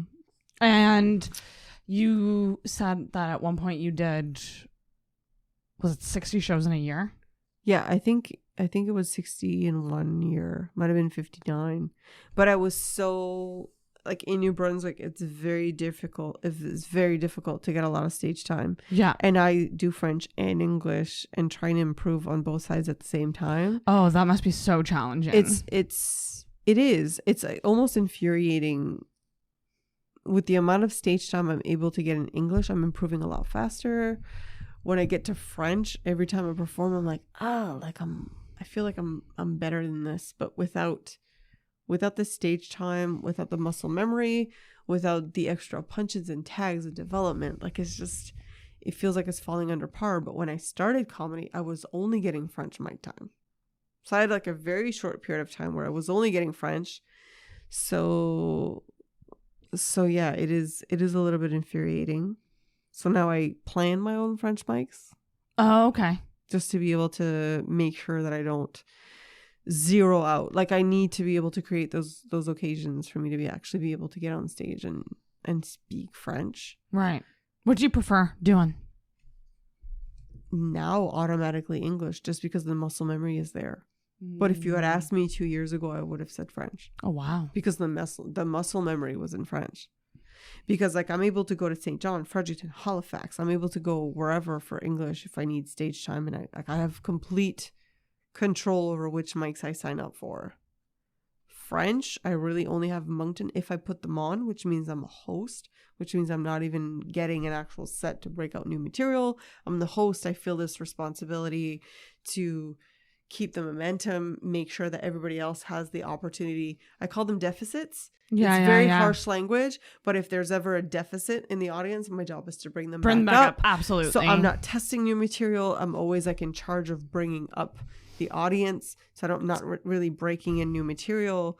And then there's really only I have Bathurst that I can go to and sometimes do a French set, but it's not enough. It's just simply not enough. And there's a lot of demand for French stand-ups. And, you know, I'm not the type of person who will accept an envelope or a paid gig for French unless I actually feel like I can actually deliver. So it's an area that I really want to improve and have more stage time. It's not an area where I'm able to actually test a lot of material. Right. So it's like, I don't know how to create those opportunities for myself where I can actually have a set, not host, break new material, feel like it's harmless to bomb. As a host, you never want to bomb. You never. No. I mean, I could be a total meanie and just be like, oh, I'm sorry, I just did a 7 minutes that didn't work at all. Coming up, let's bring up the next guy. I can't do that. It just doesn't feel. We need to have as many people who are keeners and interested and excited about the scene. And I'm not willing to sacrifice their experience for my own benefit. So for the time being, I'm just trying to build. I'm just trying to build the scene when it comes to audience members and their participation, and when it comes to actual comics. I'm just trying to foster that for a minute. Because I'm sure, as you know, like we lost the pillar of the French comedy scene in Moncton, which was Martin Saunier. Yes. And I think a lot of people had this like knee-jerk triggered reaction where they felt I was trying to replace him. Oh gosh. And that wasn't my intention at all. It's just I had quit my federal government paying job, and this was a massive area where my energy was being poured into, and now there was this big void. And I didn't know what else to do other than just fill it. My intention was never to replace him, and I won't get emotional about it, but it was this weird thing where we had already talked about me being like a B resource, so that if he was getting a lot of paid gigs and wasn't necessarily available, that I could sort of fill in, get the lineups together or whatever. And all of a sudden it was just like just the air sucked out of a room. So there was this like really, I think there was a very instant divide in the French Moncton, where I'm from, comedy scene, where some people were almost offended by how quickly I was sort of like, I still need these opportunities and these mics. I think some people were like, you shouldn't be too fast, too early, not your place, stop trying to replace them. Which was never, ever, ever my intention. It was just this, I need this time. I need this time. Fuck. God damn. I mean, like, I obviously, like everybody else will agree, like there's a New Brunswick stand-up comedy board on Facebook, like a group, and there's also a French one. And on the French one, there's been a lot of like, I don't feel comfortable since Marty passed, and it's like, it's really, really difficult. And I'm like, you know, I don't comment a lot on it because I 100% respect that. I just think it's something that really, really is triggering for me if people think that I was immediately like not grieving, not mourning, not feeling. You're trying to like carry on his legacy. Not like it's even carry on would be the wrong word, but like I needed him for someone to put work and effort into something, and then for them to die and have that not exist or die down. That's not what that person would have wanted. So you're not replacing. You're just like keeping it activated. Yeah, you know? like in my mind, if he would know that everything stopped, he wouldn't want that. I don't think he would have. I never knew him. And again, like my motivation didn't come from that place. But that's why I never felt guilt. Even though it wasn't necessarily my motivation of going, he would want me. Like, it wasn't me. He just would want the scene to keep striving. So it wasn't about a me thing, like where like he would want me to do this. It was just I need this for personal reasons. He was one of the very few, if not the only, New Brunswick comic who was doing that as a full-time job. So I was just in that same situation where I'd quit. Like, I was on long-term disability. I was sort of walking away from this normal 9-to-5 work environment. I just had a lot more Space. Not space. I just had a lot more hinging on it. Like, it was the risk, like the risk factor of me not having those night times was a lot bigger for me than other people. Right. It was like, if I don't have this, what do I do with myself? And it was part of my work on long-term disability leave was to develop my voice, sort of. It sounds stupid, but it was part of my identity work. Yeah. So for me, it was like therapeutically, personal development, call it whatever you want. It was a need. And if he wasn't going to do it anymore, I couldn't have these long 6-month, 1-year lulls of no shows. Of course not. So I was like, here we go, I guess. And you ran with it. I just ran with it. And I know that there's probably some people that weren't happy about it. But at the end of the day, it didn't come from a bad place. And if anybody wants to talk to me about it, I may be more than open to do that. But I think it was really, really an awkward thing to do without addressing it directly. Just kind of going, I'm going to set up an open mic. Who wants to sign up?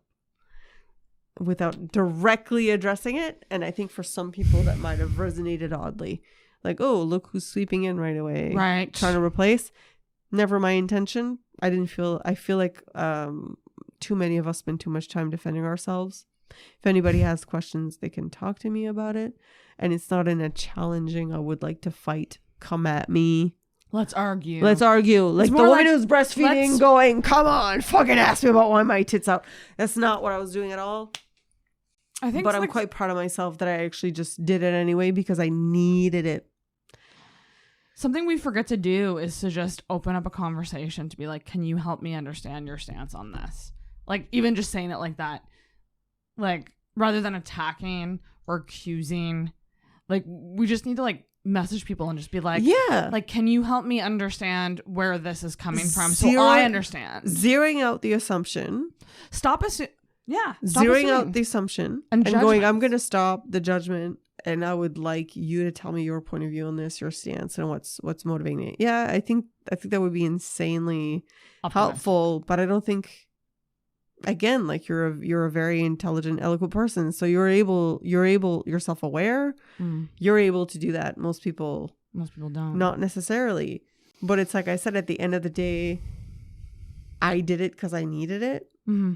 And I needed to just forget what other people And you have to kind thought of about it. You kind of have to like flip that switch and just go, I'm zeroing in on what I want to do, and the opinions of others is not going to stop me from doing the thing. Sort of, but also knowing nobody else was going to necessarily take over. And I also kind of have this opinion of like, sometimes I feel like if you're complaining about something and you're not doing anything about it, it's wasted energy. You know, like if there's something that should be done and it's affecting you and you're like constantly complaining about the thing, fix it or try to. I think you're 100% right. I think that works for like almost every single issue on this planet Earth. But I mean, easier said than done always. But it's just, I just think that there's some people that are meant to fucking take action, and then there's other people who are just meant to sit back and be passive. And people deal differently. I look up to the people who take action, like yourself, like hustlers, go-getters, people who literally make shit happen. But I think, like in this specific case, like I think some people needed time to process, whereas some people wanted to just like work it out with the art form And it's that, excuse me, there's a, like that Balance. That balance. So I think you're 100% right. Lynn, we have another segment on the show, Mm-hmm. which is the rant segment. Oh, God. I need to rant. Did you come with a rant? Or do you have a rant? Or could we use this rant segment to get into the women in comedy issue, which... I think I have a whole bunch of rants. Oh my gosh, well, let's hear them. But, oh, God, oh, no. Am I Is there allowed to an- consult my phone? Yeah, you can totally consult I'm your going to phone. look at my phone. Just so everyone knows, I got a lot of likes on Instagram. Okay. Did you post something? No. Okay. So for the rant segment, do you want me to pitch you some of the things I wrote? Yes, please. And then we'll pick one to dive into. Video game generation, signal lights, cash only vending machines, elevators, bumper cars, or not a girly girl. What's the not a girly girl one? Tell me that. Okay, so I have a twin sister and a lot of girlfriends that can talk all day about getting nails done and nail colors and shellac versus gel nails and acrylics, and I just cannot participate in these conversations. So those conversations annoy you. It just has fucking nothing to do with me. And like I've left rooms, I've taken a shit. Like I've repowdered my face. I've reassessed my life choices, and I've come out of a room and they're still talking about nails. And I don't understand what is happening. You don't relate at all. I don't relate at all. I'm like, am I a woman? There's no glam thing that you do that's like your thing. Whether that's like get your hair done, makeup, clothes. I mean, I can be glam when it comes to makeup. I have a really good one about women and men saying how lucky we are that we get drinks paid for us. Rarely fucking happens for me. I don't know about you, but Do you want to know what the rant is about that? Yes, you have the floor. Do you want to get into it? Yeah, please do. Okay, so this gentleman very kindly said to me, "You're so lucky that you get drinks paid for you." And I was like, "Oh." And he was like, "Yeah, I would kill for that." And I was like, "Okay. You say you would kill for that. So let's assess. You've already made a comment that my makeup looks very natural." So I put on like a $42 moisturizer from Clinique that I buy at Sephora. And then there's a whole bunch of other products that I buy from Sephora. There's a $61 primer that I put on, and then I put a $69 foundation, and then what I do is I have to powder my face with like a $52 powder. And then what I do is I have two different bronzers. I have one that I use under my cheekbones and only like what will be considered contour areas. And that's about $55. And then I have a different bronzer, which is a matte bronzer because I'm getting older. And that's important for my skin. And then I do that at my cheekbones, and I also do it under here, and I do it around my eyes, and I kind of do it around my face to frame my face because it adds depth or whatever. And that's about $34. And then what I do is I have two different blushes that I apply. One has sparkles, so I don't put a lot of it on, but the other one is matte. And one of them is $52 and the other one is about $46. And then I put those on my cheeks because that adds bronzer. And then I have three different matte palettes from Morphe, and they're $35 each. And then what I do is that I choose different colors from the different palettes, and then I put all of that shit on. And then I have this other one, which is like, I have this eyeliner, and there's one that I use that's brown under the skin, which is like just like an actual pencil. And then I have like a gel liner that I need a fucking brush for. So the one that goes under is like $27 for the pencil, and it's called Whiskey, which I really like. And then I have this other black pencil that I use for over the eyelids. Is it Urban Decay whiskey?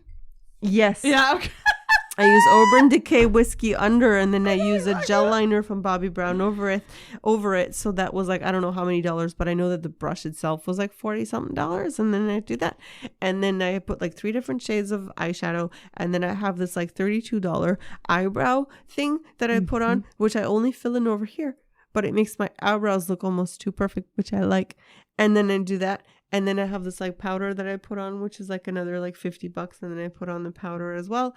And then I have this like, Sometimes I put on like a highlighter, and that's like $50 some or whatever. And if you would like to hear about the skincare, that's a whole other thing. Load of That's money. even more money. So as a woman, I also have wedges, and I have sandals, and I have high heeled sandals, and I have flat sandals, and I have walking shoe sandals, and I have pumps, and I have boots, and I have high boots and over the knee boots, and I have like mid-length boots, and I have booties, and I have shooties, and I have all of these things, and I also wear a $50 bra every single fucking day. So if you see a woman and you're looking at her and you think that she's lucky because you're buying her a $5 to $7 drink, maybe even $14, I don't give a fuck. She's wearing a $50 bra that you're not wearing right now, so you could just shut the fuck up and buy her a drink.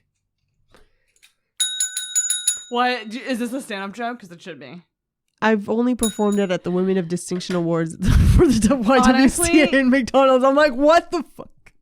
You make such a great point. Holy fuck, there's so much shit on my face. Could you just calm down and buy a drink?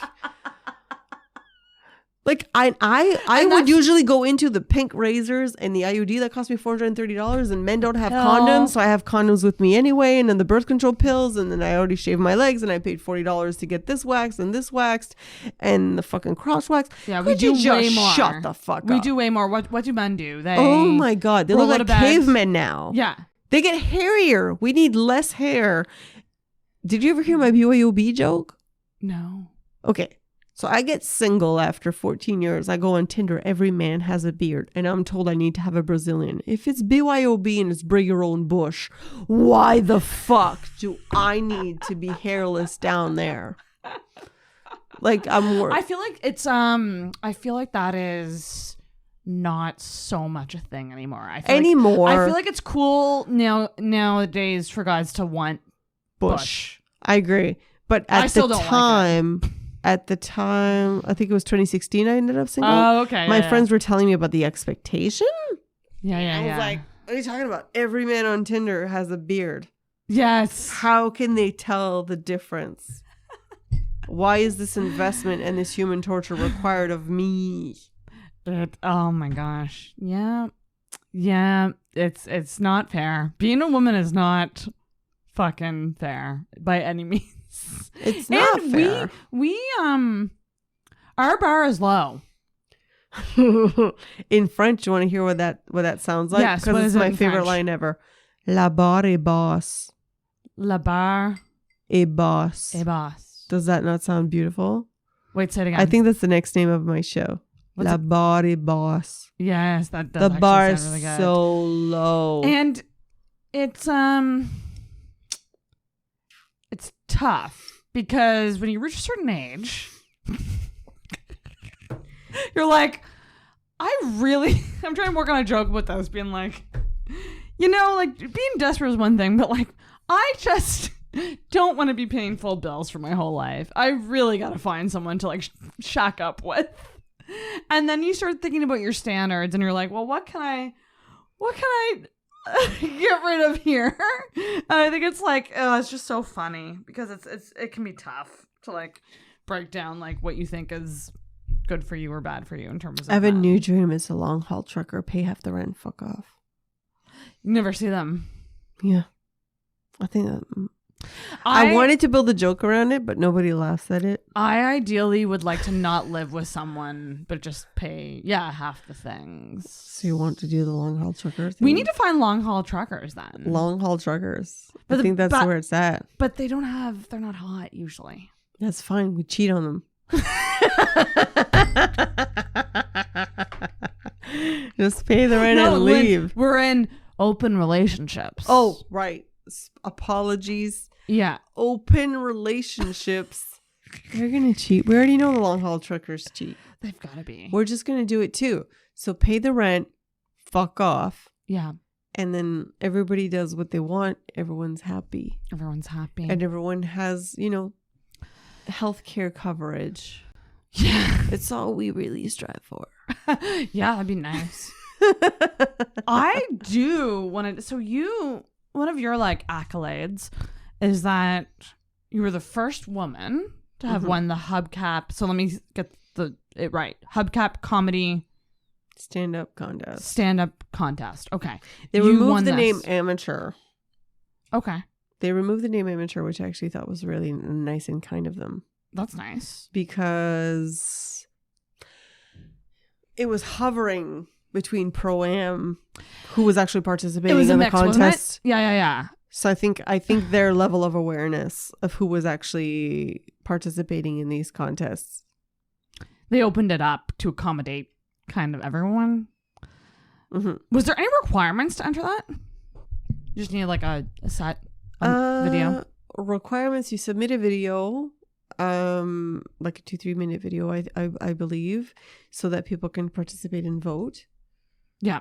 To get you into it, right? To get you and then you into do the show. contest to be a finalist. Right. There are independent judges, like it's not the actual Hubcap employees. They have individual judges that they actually send the clips to, who look at the writing and the originality or whatever. Audience votes do count for a portion of it. The independent panel also votes for who's going to be part of the finalists. I actually ended up being finalist in French and English 3 years in a row. Wow. So I did 6 contests. Wow. So in French, I placed 3rd, 2nd, 3rd. And in English, I was a finalist 3 years. I placed 0, 0, and 1. Placed nothing, and 1. So for when it comes to the criteria, I do think that they do look for a cleaner comic. The Anglophone scene, I find, is a lot cleaner. And when I say cleaner, I mean like I remember one year I did a whole thing about diarrhea. Nobody liked it. Like you could tell with the audience that nobody liked it. So squeaky clean. Yeah, in French though, they ate it up. So there's this was where I was starting to learn the nuances about the tolerance level from an English versus a French perspective. But the rules are pretty flexible. You just do it might be a 3 to 5 minute set, I believe. Yeah. They try to ask for it to be as clean as possible because they want to be able to play clips on the radio. Yeah. And that was about it. So you won. I fucking won. Worked my ass off. Fucking won. And it improved my writing very dramatically to have those experiences and to start thinking. When you're used to doing bar crowds, late night bar crowds, trash, sex jokes, like when you're very often, I think using the term in the gutter is quite harsh, but I was in the gutter a lot because that's what people were eating up at 10:30, 11 p.m. at night. To be forced to write actually thinking about what could actually play. Because it's true, if you do have a comedy album, if you want to be on SiriusXM, like if you want to be on CBC radio, if you want to be, it can be a different tone, not necessarily 100% of the time, but it's really, really interesting to start challenging how you're writing and what you're writing about, what's making you feel something, what makes you want to say something. So when I started writing that way, I started booking corporate gigs. right. A lot of my actual professional comedian life started at that point. When I started realizing, maybe I should actually be writing my jokes for more of any age audience. To appeal to a wider. To appeal to a wider audience. And then it was like, oh, okay. Did you know that you had it when you did the show? Like, did you kind of know that you won or no? Not at all. No. I wasn't 100% happy. Like when I get really, really nervous, I either talk too fast or my voice goes too low, too high to the point where people can't understand. Right. They actually missed the punchline just because of my voice delivery. Yeah. And I'd fucked up a couple of deliveries. I was still happy because I knew I had improved, but I was quite surprised. Yeah. Wow. And did you get flack for being a woman winning that? No. I think a lot of people knew the history, knew that it had been 20 years, knew no woman had won. And I honestly, that night was one of the best nights I've ever had in my life. Like, I think people's warm reception to me and how people were congratulating me, the specific things people were saying to me was just like so insanely validating. Like it was the warmest hug I'd ever gotten in my life. I was honestly quite Like, it's gonna go down as one of the best nights of my life. Like, I'm not even gonna pretend like a bunch of shit is gonna eliminate that, because it was such a point of validation that is so important on a comics journey. And everyone rushing the stage and everyone wanting to speak to me, and like seeing a lineup of people wanting to speak to me. And I think we sometimes decide or figure or assume that people would like freeze up and walk out and be upset. And it being the absolute opposite of that, I think was an insane checkpoint where people were being very, very honest about, you've worked so hard. That was the year I had done 60 open mics. Before that, I was like prepping for that because I was trying really, really, really hard to place. I didn't care if I won or not. I just sort of wanted to be a finalist, improve myself, because not placing for 2 years in a row, whether I wanted to admit it to myself or not, I really wanted to improve. You use it as fuel. I did. It became fuel to get better. 100%. And I think if comedy's not going to do that to you, it's not speaking to you in the way that it should. Gosh, I so agree. So that night was major. And to have Nikki Payne, who I'd taken the Comedy Girl stand-up class with her, rush the stage and actually be proud. Like, she wanted to take the picture with me and be like, she's one of mine. Like, all of those things were so validating. Yeah. Because it was like, you're kind of just doing this weird art form where it's like, yeah, you're getting laughs, but is it capital worthy? Like at the Monk, like this huge Moncton theater, like maybe not. Like, you know, like sometimes a laugh is a good laugh, but it's not comedy album worthy. It's like that level of awareness of like, where does this joke fit? What's its actual value? Is this timeless? Is this a comedy album joke? Is this a gala joke? Is this just for laughs jokes? Maybe. Is this just funny because it's 11:10 p.m. and everybody has the giggles? But like having Nikki come rush the stage, Elvira Kurt rush the stage. It was the first time I ever met her. And she's like, that was great. And I was like, yes, Elvira Kurt. I clearly know who you are. Talk to me as much as possible, please. So it's like I said, like I would have been happy for any woman to win. Yes. Like I really admire Emma Mater. Shan was there, who's been a pillar of New Brunswick comedy for a long time. When I heard, because they did talk about the winner, then they said she. And I was like, we fucking did it. A fucking woman won. And I honestly didn't care if it was me or not. So, fucking hate the stereotypical question about like, what do you think the challenges are in this field? But like, I think we both know the challenges. But specifically shows and diversity on shows, whether that's women, you know, different sexualities. Why is it so important? It's important because we don't get to decide their comfort level or not. We don't get to decide when and where and how open these people feel like being when they're ready is a major part of it. I used to contact comics individually before I was shaping a show, before I was creating a lineup, and realizing that I was maybe harassing these people who might not have been in a situation or in a ready, like in the zone to be actually 100% ready to be able to go and present a set, and realizing that I was maybe adding to their whatever life was at the time, especially during COVID or like right after COVID. Like this entire process has been so difficult for every person individually. So I do think it's very important that we carve out and actually very explicitly and very specifically carve out these opportunities for these voices. And I talk a lot about the very specific wording that I use when I do call outs for comics, which is priority spots will be given to, because I think there's also this very, very funny, interesting, it's such a simple fact. Not everybody's glued to their phone all the time. Whether their job allows them to do that, whether their personal life allows them to do that, it doesn't matter. But if there's a call out for a mic or for stage time, Because if it's a show, we usually do individually contact the comics that we're trying to actually create a lineup for, like who's complimentary or who will actually create the dynamic lineup that it is we're looking for. But if I'm doing an open mic and I do a call out, and I pointed this out to a comic recently, if I don't do priority spots will be given to, if you look, I had 12 straight white dudes saying me first.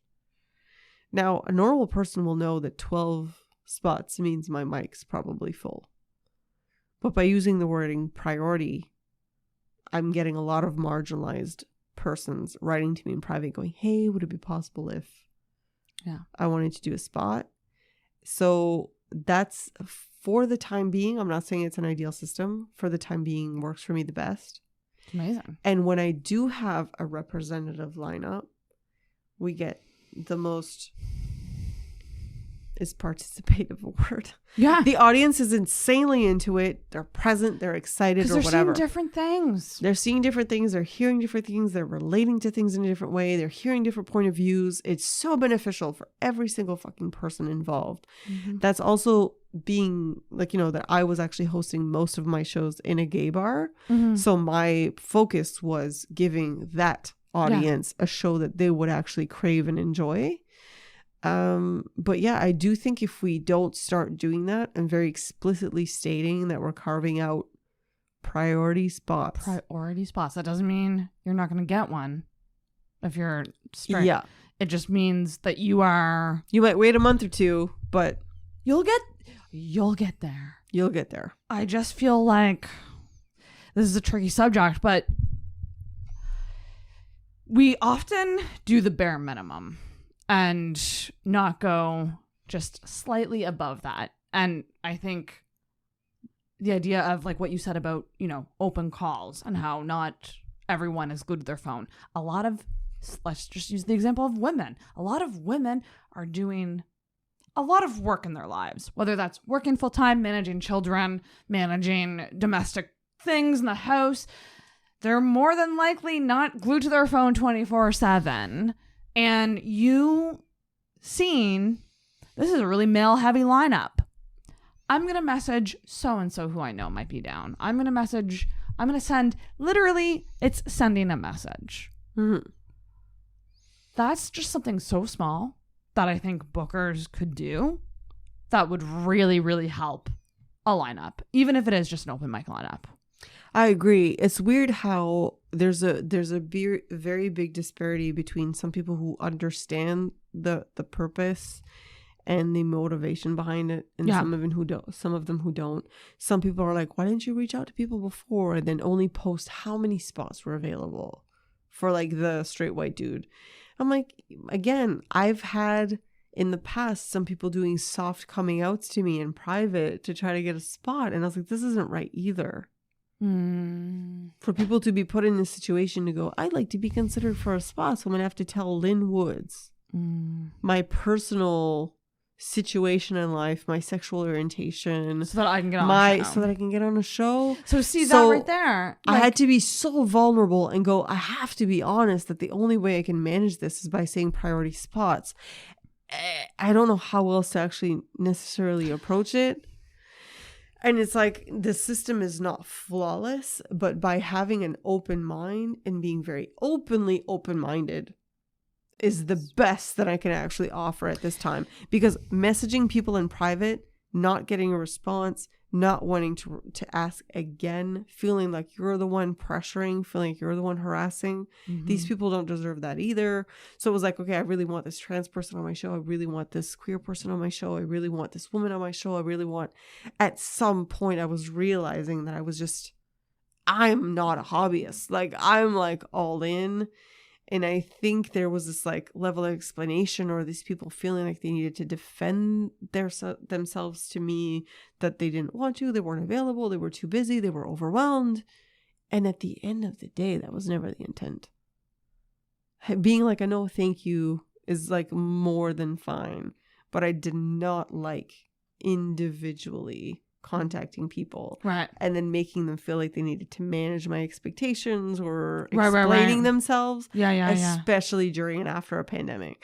So I was like, I'm not doing that anymore. So now it's just an open call. I phrase it that way. Open call. Yeah. And then whatever happens after that. And I've been very open about, I know that the system isn't flawless. But at the end of the day, for now, this is the best I can do. I do think that like too many bookers don't think of the audience. They're thinking of themselves. Yeah. That's a hot take and it's going to get me in trouble.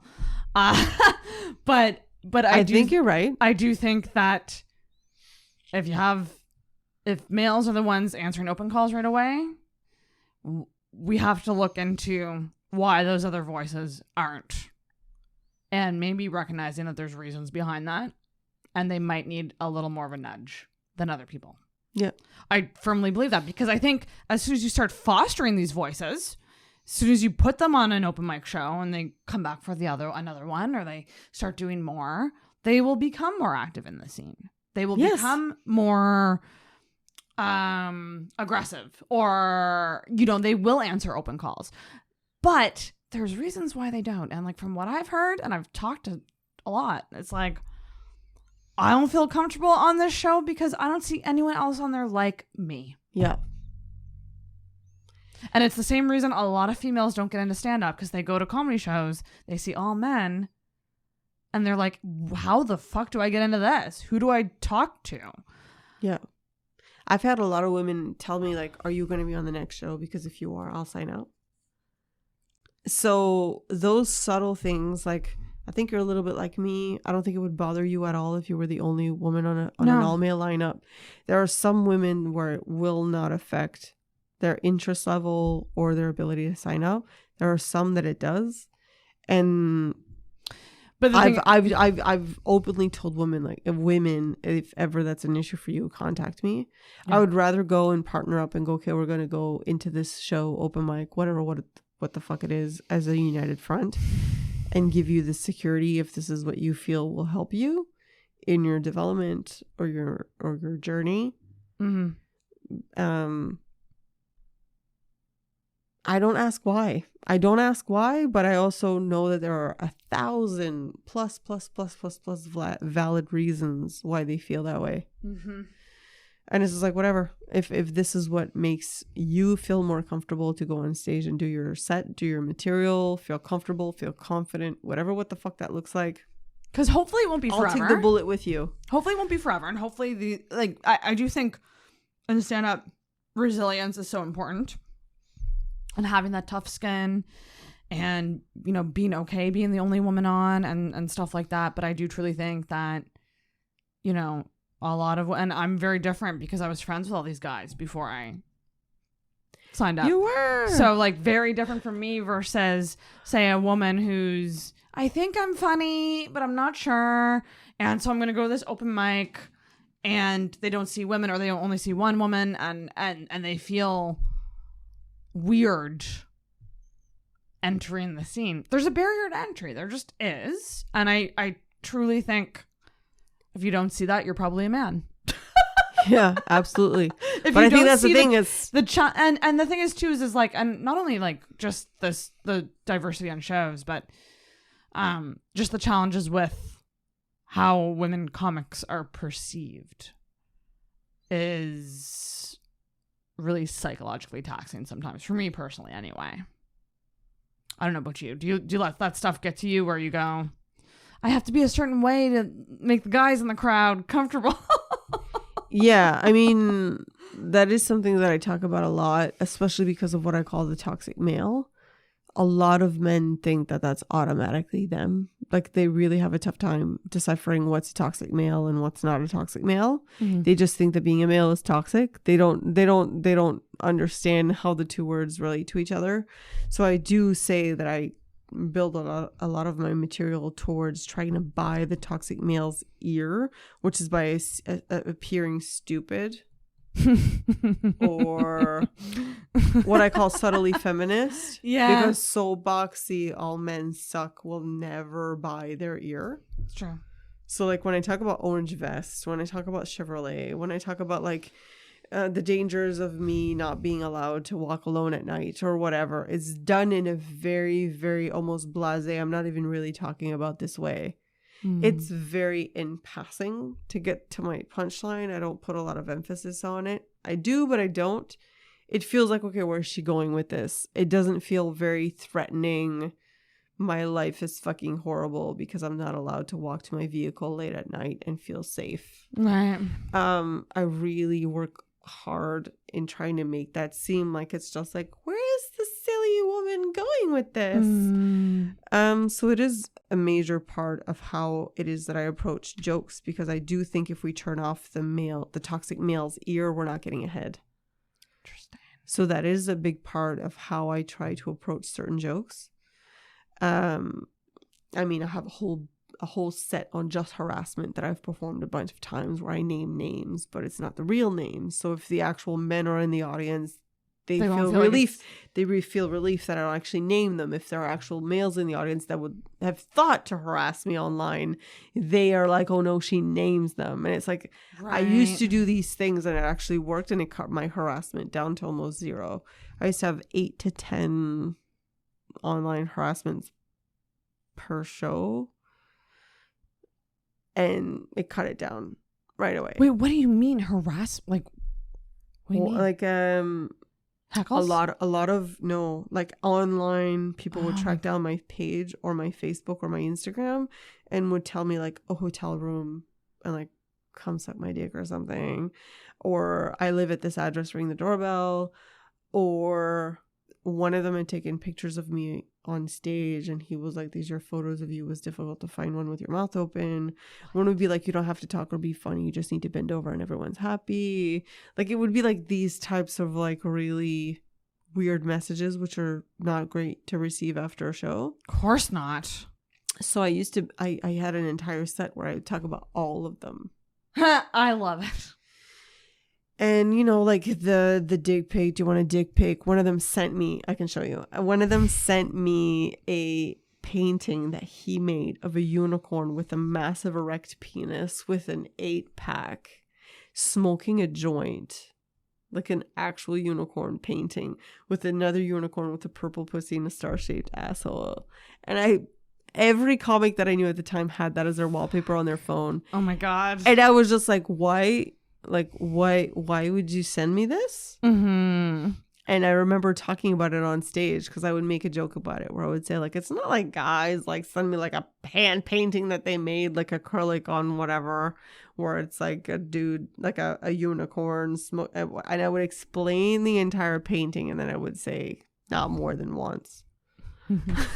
Oh my God. And then I got to the bar and this chick was like, do you mean? And she named him.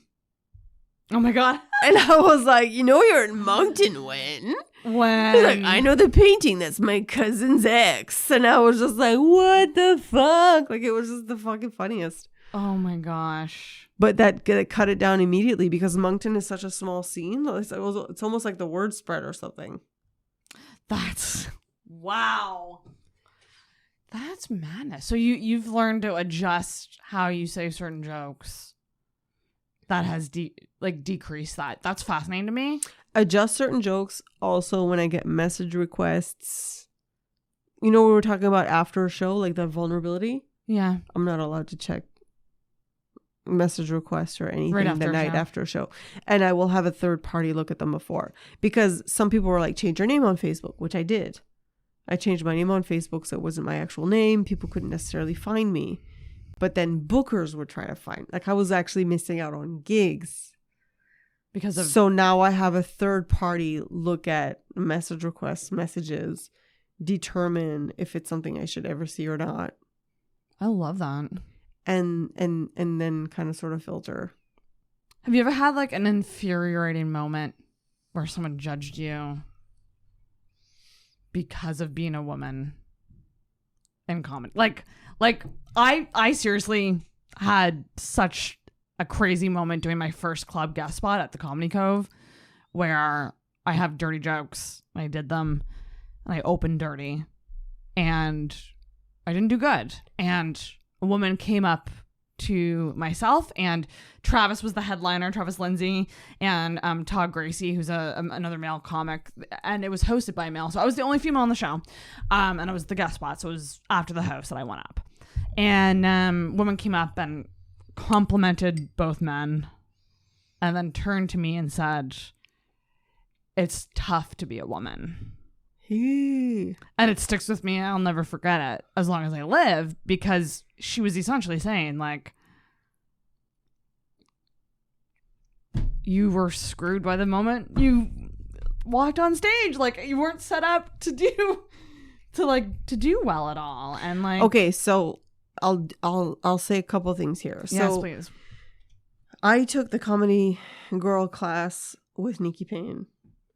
Nikki Payne was very, very, very brutally honest with her exercises and how she got us to develop. And one of the things that she would say was, a lot of people are waiting for a woman's name to know that it's time to head to the washroom. Yeah.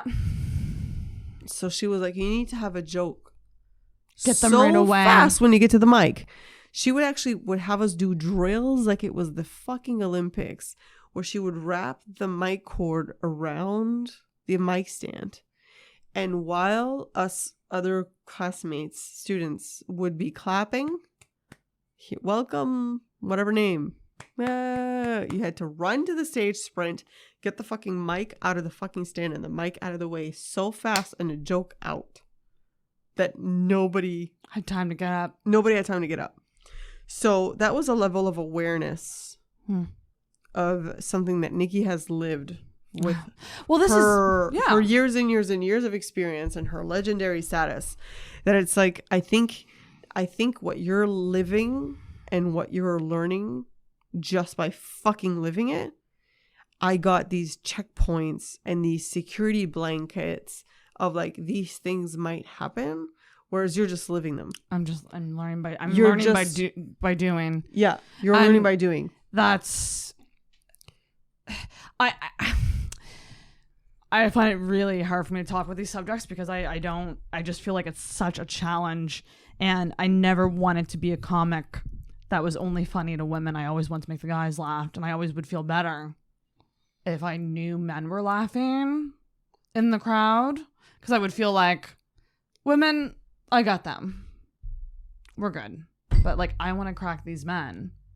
I want these jokes that are about my experiences as a woman to be funny for men. And I mean, I'm still learning, but it's just challenging, because then I go, but why I should just be me. No, but at the end of the day, you know, Sarah, how many jerk off jokes have you laughed at? Many. I know, right? Many. Women laugh at tons. Many. Because we've Women been laugh at tons. forced to. Men all of a sudden are faced with subjects that they've never had to try to relate to. We've had to try to relate to jerk off jokes our entire fucking lives, to the point where it's second nature. We've had to actually go, okay, I'm putting myself in his shoes. I get it. I know what this is like. Men are just like, I don't want to go there though. I don't want to go there though. So that's not necessarily an us thing. That's a them thing. And it's like I've said in the past, I've had women refuse to come to stand-up shows if they only see me on the lineup. And they've told me that. I saw only one woman on the lineup and I refused to go to the show. Okay, great. Well, that means, less women were there, less women laughed, which means I appeared less funny than the guys, perhaps. Right. Now, this is all just speculation. It can always vary and it can always differ. But at the end of the day, the audience and the comics need to sort of come together and band together if we want to improve the actual amplification of marginalized voices, whether that be women, queer comics, like, I don't care. Yeah. So at the end of the day, what you're saying isn't wrong. What's weird is the fact that we actually are doubting our material, because we've been laughing at jerk off jokes for fucking years. Yeah. It's infuriating that these men are like, this isn't relatable to me. I used to make a masturbation joke that I was told to never make again. Why? Why am I not allowed to talk about masturbation on stage? I 100% am. I wasn't saying anything wrong, but it's like, these men are getting these feelings that they've never felt before. They don't know what to do with them. So the instinct is to shut me up. And it's like, again, like if you put it in context, you should have been hearing women talking about masturbation. If it's supposed to equate to what we've been hearing about jerking off, Yeah. holy fuck, you got 40 years of material to catch up on. But they're just not used to that. Men are not used to thinking about the female experience. And I'm generalizing, of course. But yeah, it's for sure it's a generalization, but I think it's an accurate one because I think it is the majority. Yeah. And you said something in the cab on the way over here, which was like, you know, going back to the woman who wouldn't go to a show with only one woman. She's not making that any easier for that woman to go, oh, like maybe I'm just like not funny. But also it's like, you know, if you're a male, wouldn't you want more people at your show? And that's Period. a whole demographic that's saying, I don't want to go because there's no women or there's only one woman. So it's just like, I don't know. I just feel like it benefits everybody. And if guys aren't seeing the issue, they're a guy. You know what I mean? Like there's an issue. There's for sure an issue. They've had this security blanket for so long. Like at the same time, it's like I understand everyone's journey, point of view, or whatever. But it's like at the same time, I think we are much more patient. We put in a lot more effort to try to relate to their content than a lot of these guys. And they're the verbal guys. It's like the squeaky wheel gets the oil. We hear a lot of the guys who aren't able to relate. A lot of the good guys who are able to relate are like, oh my God, yay, it's not a sausage fest. We have a woman on the show. She's talking about different things. This is going to be great. This is going to be great for the audience. It's going to be great for participation. More, you know, these guys we're not really hearing a lot about because they're not butthurt about it. So it's weird for the female experience because the people who tend to run to us and the people who try to shut us up are the ones who feel, I hate using the word threaten because I don't think that's an accurate word. I think it's like, this inability to relate. And they're like, oh, you forgot to make this relatable for me. It's like, well, this wasn't really about you. Yeah. This wasn't really about you. You were supposed to actually just try to imagine what that experience was like. But you would like me to change the content completely so that it would actually relate personally to you as opposed to actually having some empathy for a millisecond and figuring out what that might be like for me. Yeah. And here's the other thing.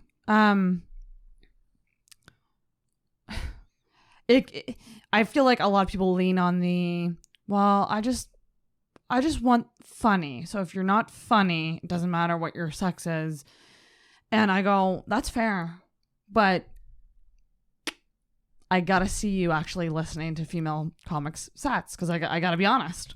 I look a lot of the times, they're on their phone, they're going for bathroom breaks, smoke breaks, and can you just listen? Just listen.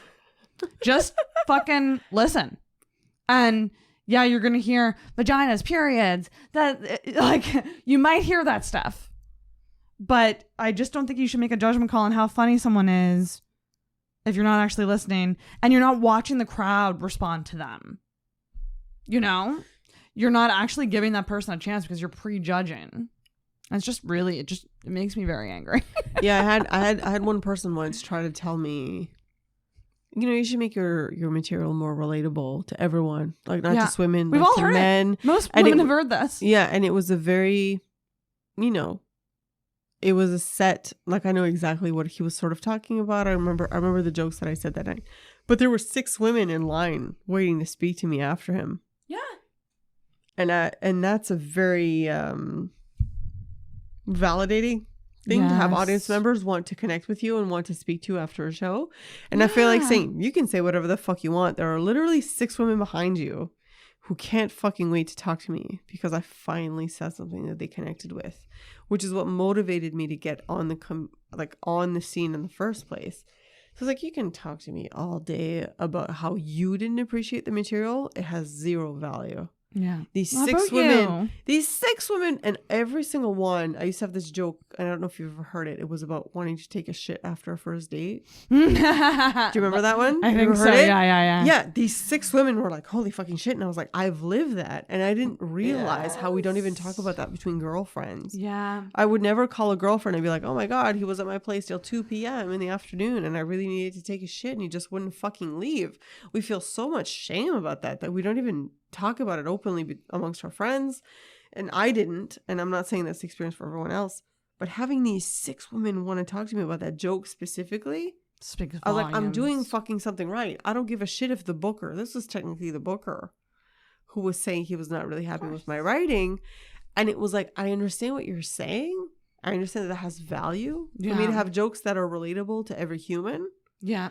But look at these 6 women that had the best time fucking ever. And they're just gonna- stood there and waited in line. They didn't change their minds. They Like didn't a go meet and greet. I'm doing something.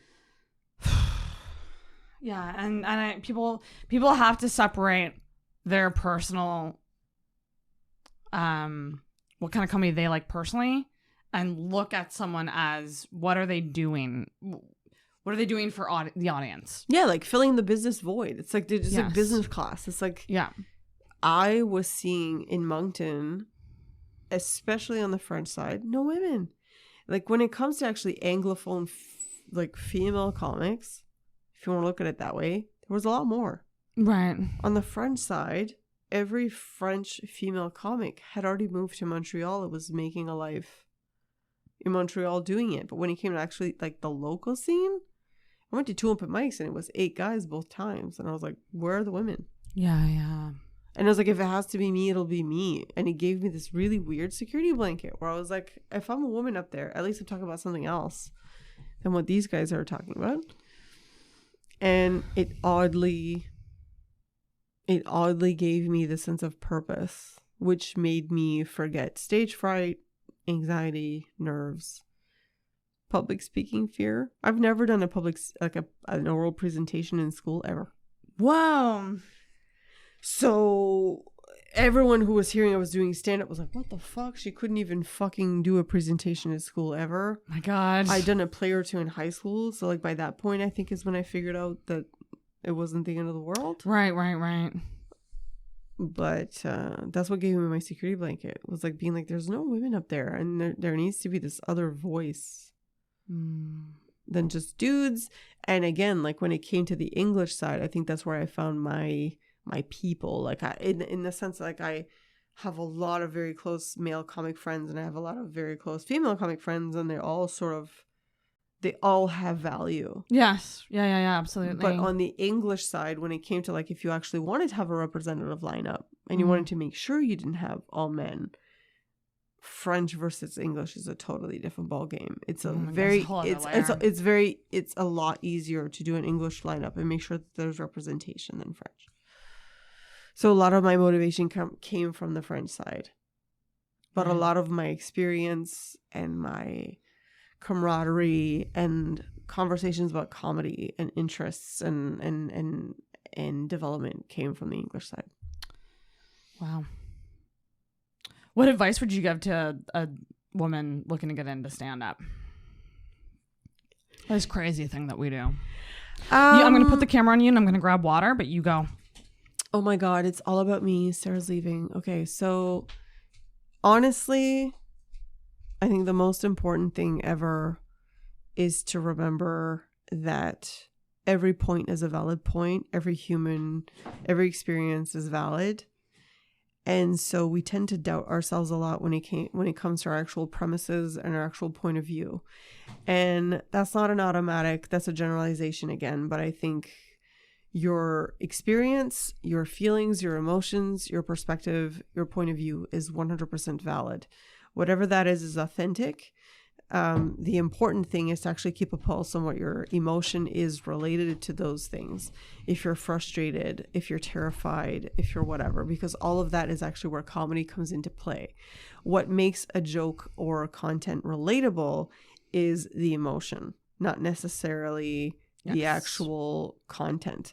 If they can relate to your frustration, the embarrassment, the humiliation, what that is. The emotion is what makes the content relatable, and everybody can get on board with an emotion, whether they've been there or not. How did you feel? Yeah. If they feel your frustration or your anger or whatever, they're on board with you 100%, and that is the quickest way to get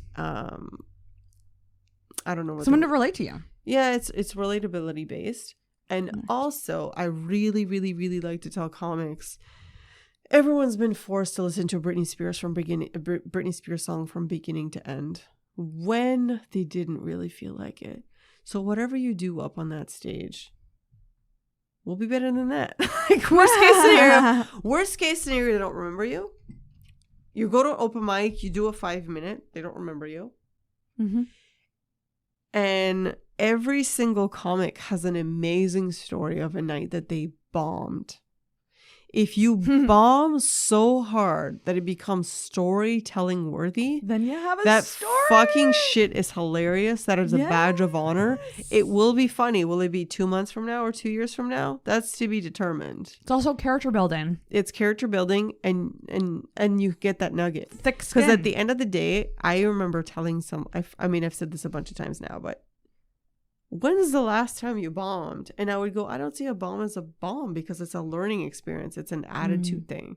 I always book myself for the next gig before I get on because it shifted my attitude from I failed, I'm horrible, I'm not funny, to what must I fix before the 31st? Like that's and my you have next to fix gig. it because it's booked. It's booked. That's actually a great. It shifts my attitude. It's a great idea to force yourself to go, I will change something by this date. By this date. So it makes it very directional. I really like as that. opposed to sitting with this like, ooh, that didn't go as well as I thought. I forgot that punch. I forgot that tag.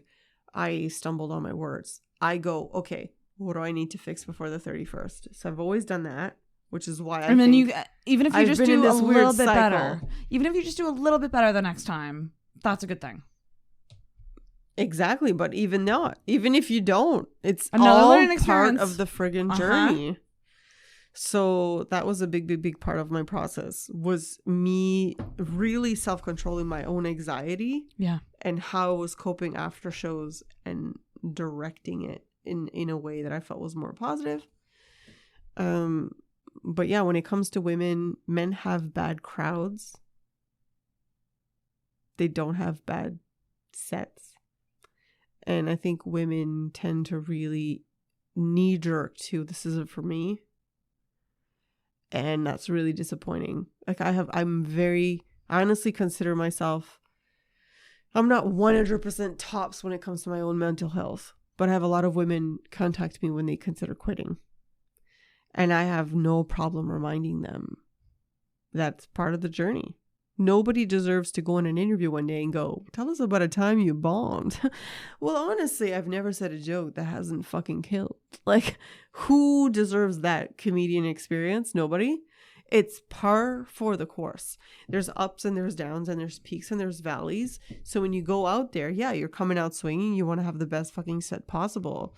It might work, it might not. And at the end of the day, I hate using this word, but do they want to shut women up? A lot of people do. Are you going to shut the fuck up? Or are you just going to keep fucking swinging? Was it a bad set? Was it a bad crowd? I don't give a fuck. Tell yourself what you need to tell yourself. Get to work, roll up your fucking sleeves and go again. People really want to shut women up. God, yeah. And at the end of the day, it's not a fun thing to feel when you're not loved and you're not adored and you're not. Yeah, because we've all had it, and I'm sure you've had it. But I say, like, there's a honeymoon phase with comedy when you start, because you're on that adrenaline. People are laughing at you. It feels great. It fills you with feel good feelings, and then you have your first bad set, and there's this instant crash. And God, Lynn, I've wanted to quit comedy at least 5 times. Yeah, and I'm not even a year in yet. Yeah, I have too. And it's just such a difficult thing to manage, because you're right. We do instantly go to, oh, like, maybe I'm just not cut out for this. Yeah. And I challenge people. I'm like, go on Twitter, look at Jen Kirkman, look at Laurie Kilmartin, look at Nikki Glaser. Look Yeah. at Deborah DiGiovanni. Look at Nikki. Like, look at whoever it is you're looking up to. It's never easy as a female comic. It just isn't. It doesn't get easier with any type of level of fame. The level of respect that we get will vary. So at the end of the day, are you going to shut the fuck up, or are you going to roll up your fucking sleeves and get to work? Because at the end of the day, Lynn, you're so yes, and exactly what you said about the level of success. It's wild to me when we, you know, I'll hear things every now and then going like, "Look how far we've come! Look how far we've come." I still follow tons of female comics and see the show posters they share where they're the only female, and these are women who are, I would say, like in the top 0.5% of famous you know what I mean? Famous female comedians. Like they're the Amy Schumers, the Nikki Glazers, the Sarah, like they're the top of the top, and they're still the only woman on the lineup. And it's this, we have to work almost twice as hard to get half as far kind of thing. 100%. And it's, but you're right. It's a choice. Are you going to work or not? And I mean, I don't know. It's just, You have to can be tough. expect it. You have to just expect it and just roll with it. And just at the end of the day, it's, like, I think for me, the booking the next date, it sounds really minimal, but it takes care of a lot of my negative emotions related to my good set, bad set, successes and failures. It manages a lot of those pieces in that one. such a good idea. Yeah. So I've been doing that for years now, and it seems to work really well. But I do agree, like, some people want to shut women up, and I'm like, people will talk all the time about you in good ways and bad ways. At the end of the day, does it really, really, really, really, really, really matter? Because when you get on stage, the audience hears your jokes. They don't hear what everybody else had to say in private conversations or whatever. There's another comic, big fan. I've talked about Julien Dion and Jenny Grant before. Julien Dion often says, be undeniable. Our job is to be undeniable. Undeniably funny is the line, right? Your job is to be undeniable. I don't care what she said, what he's doing, what she's doing, what he's doing. I don't give a fuck. Be funny. Your job is to go on stage and be undeniable. Yeah. So when you're looking at your writing, if you park literally everything else, I don't care if it's politics, I don't care if it's stage time, I don't care. If you're just looking at, are my jokes undeniably funny, and you just zero in on that, at the end of the day, that technically is our job. If people walk out of that comedy club, bar, whatever, what venue that was, community center, I don't care, the Legion, if they're like, that person is undeniably funny, that's our job. You just because you did. And if you hyper focus on that piece without all of the emotions, friendships, Ego. drama, ego, whatever that can maybe come into it, our actual job is that. And even though we're humans, like, it's really, really difficult to block all of that out. I often tell myself, be undeniable. Like, that's what I told myself yesterday. That's what I told myself tonight. Do you feel like there's a scarcity complex in terms of, like, you almost feel more competitive with females because there's this complex of there's not as many spots for us? Not even. I think, like, I've even had people comment, like, why are you helping these women comics? Like, don't you feel in competition with them? And I'm like, no. Yeah. That's just I something that we've honestly been made to feel. Yeah. We've been made to feel that way. Made to feel that way. And I think people almost seem to want to relish the idea that we're being dramatic about this shit, but it's really not that way. Right. Like, I remember my sister, when I told her, like, when she saw the poster, I think, for the Yuk Yuks, I was the only woman on the poster. Yeah. But both nights there was a woman guest spot. Yeah. Which was amazing. But my sister was like, does that fuck with your shit? Yeah. And I was like, no. And just like I told you in the washroom before, I'm just going to really pay attention to what you're saying. Because it's a really grave error. Like, there's a security blanket of very often being the only female comic where I don't even have to worry about it, because I know none of the guys are going to talk about the shit I'm going to talk about. There's a security blanket. There is a bit, Yeah. which is strange. You wouldn't think about it that way initially, but once you've been the only woman on so many times, you go, I'm unique. Yeah. And they're seeing something unique now. And that's when a lot of the twin stuff ended up being written. Like I would like notice where I was like, oh no, like where am I going to go now? Yeah. So now when there's another female comic, I just make sure I'm paying attention. I've been at a gig where I've seen 2 comics at a theater, sold out theater, talking about the exact same thing back to back. Fuck. And that's very cringy. So it's like, you know, some of us go to comedy shows, and I think you've been in this mode for much longer than most people. You're actually paying attention to those types of situations in those moments and trying to have that awareness and making sure that we're not duplicating these errors. So I now know when there's another female comic to really pay attention, to make sure that I'm not going on and saying the exact same things almost verbatim or whatever, even if it can be complimentary, that it's not plagiarism. Like, it's like, need to be careful. So I really, really, really enjoyed listening. I guess Friday was Adrian Gabriel, and then tonight was you. Really listening to what you guys were talking about and making sure that I wasn't overlapping or copying, and that I was being complimentary. Yeah. But I had made that mistake before where I think it was on a lineup where we were 6 women total, and I think I was the last one. It was insanely stressful. That would be so hard. It was really stressful because I had my little notebook, and I think I was being filmed that night. Long story.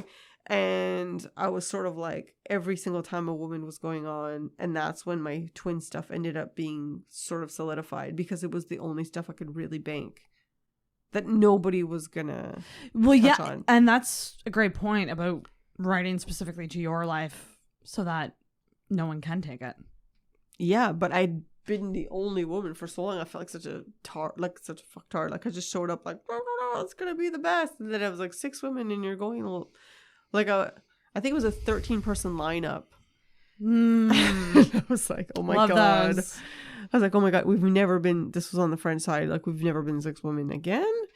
And I just remember, like, every time a woman would go on, like, it was just like, I have cramps. Like, what are you going to talk about? Oh my God.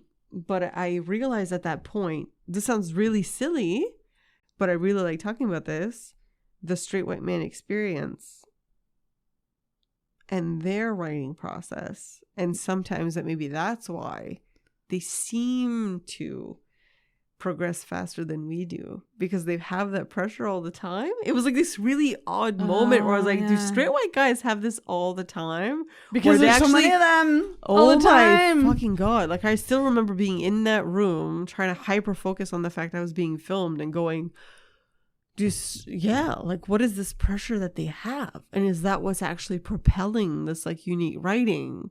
Because that night I wrote some amazing jokes before I even went on stage, and I was not prepared to necessarily deliver them, and I still make those jokes to this day. So is this how we improve faster? Yeah. Is like by creating these like challenging situations where, you know, if it's all female lineups or whatever, some people don't like those, but I fucking adore them. I don't think there's any issue with them. It's not offensive to me. I think women do better on all women lineups, and it's unfortunate that I'm saying that, but like, I think when there's an awesome, amazing ladies' night, it's the camaraderie that we feel together that like brings us our A game in a weird way. I've seen like women, like ladies' nights be like, everyone did amazing. And there was no, like, in my experience, I've seen some amazing ladies' nights. I think you're 100% right, but it's because there's also that huge security blanket and that vetting of like every single audience member knew what they were in for. And they were like 100% take my fucking money. I want to hear some fucking female comics sing some fucking jokes tonight. Which is why I'd love to see more shows that were not necessarily ladies' nights, but more skewed, like say 60% women. Like I would just love to see that, because, you know, a lot of shows it's 1, 2, 3. Mm-hmm. But it's never like 4 women, 3 men. Like, you don't see that a lot, I find, personally, here in Halifax anyway. I'm only speaking to Halifax because this is where I am. But, like, it would be fascinating to have a show like that. Or, like, I've always had this idea for a show where it's all women and 1 non-woman. Nice. Like, just so they can kind of feel what it's like to be the one offshoot. I have a It's joke where I interesting. want to do like a straight white man show at a gay bar, but they have to do self-deprecation.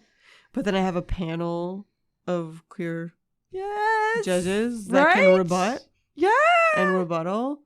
And it's like, I just, because I only had access to that Pink Flamingos bar in Moncton for shows for a while, a lot of straight white men were really upset that they weren't being put on the lineup. And I'm like, it's really complicated to explain to someone who's clearly not understanding the importance and the value and the prioritization Of target that. audiences. Yeah. You know, the just reasonable marketing. ones already understand. Yeah. And there's no explanation Needed. to be needed. So I found that really difficult, and I had this like fantasy. I was like, would it not be fun? Like, there's a drag queen in Moncton named Roast Beef.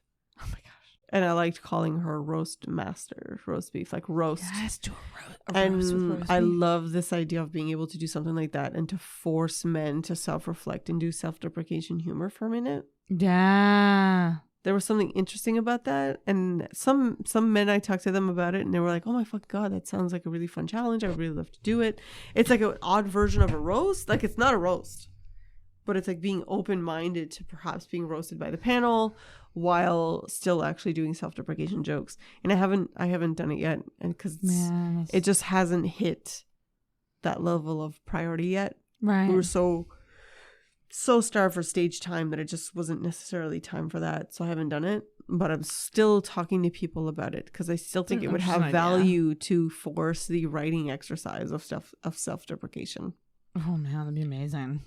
I just think it'd be a lot of fun. And it's like, in the sense, like, it's weird how I felt this responsibility to get everybody some stage time. And I was literally creatively trying to figure out a way to give these straight white men straight stage Look at what time. you're doing for them. And I was like, look at what we do for them. I was like, oh God. Somebody at one point like criticized me for prioritizing like marginalized voices and queer voices or whatever in the space. And I felt like saying, like, by the way, I do a lot for you too. Island Woods, as a straight woman, really love white men. Yes, you do. I really love straight men. Mm-hmm. So, like, let's calm down. A lot of men can attest. Not a lot. That's an exaggeration, but believe what you will.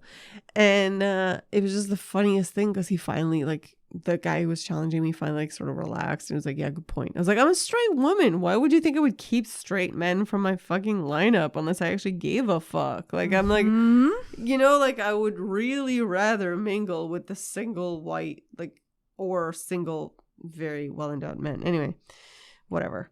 It's a really, really, really weird thing to manage, is like these egos and these everyone wants stage time, obviously. I'll summarize it like this. Everyone wants stage time.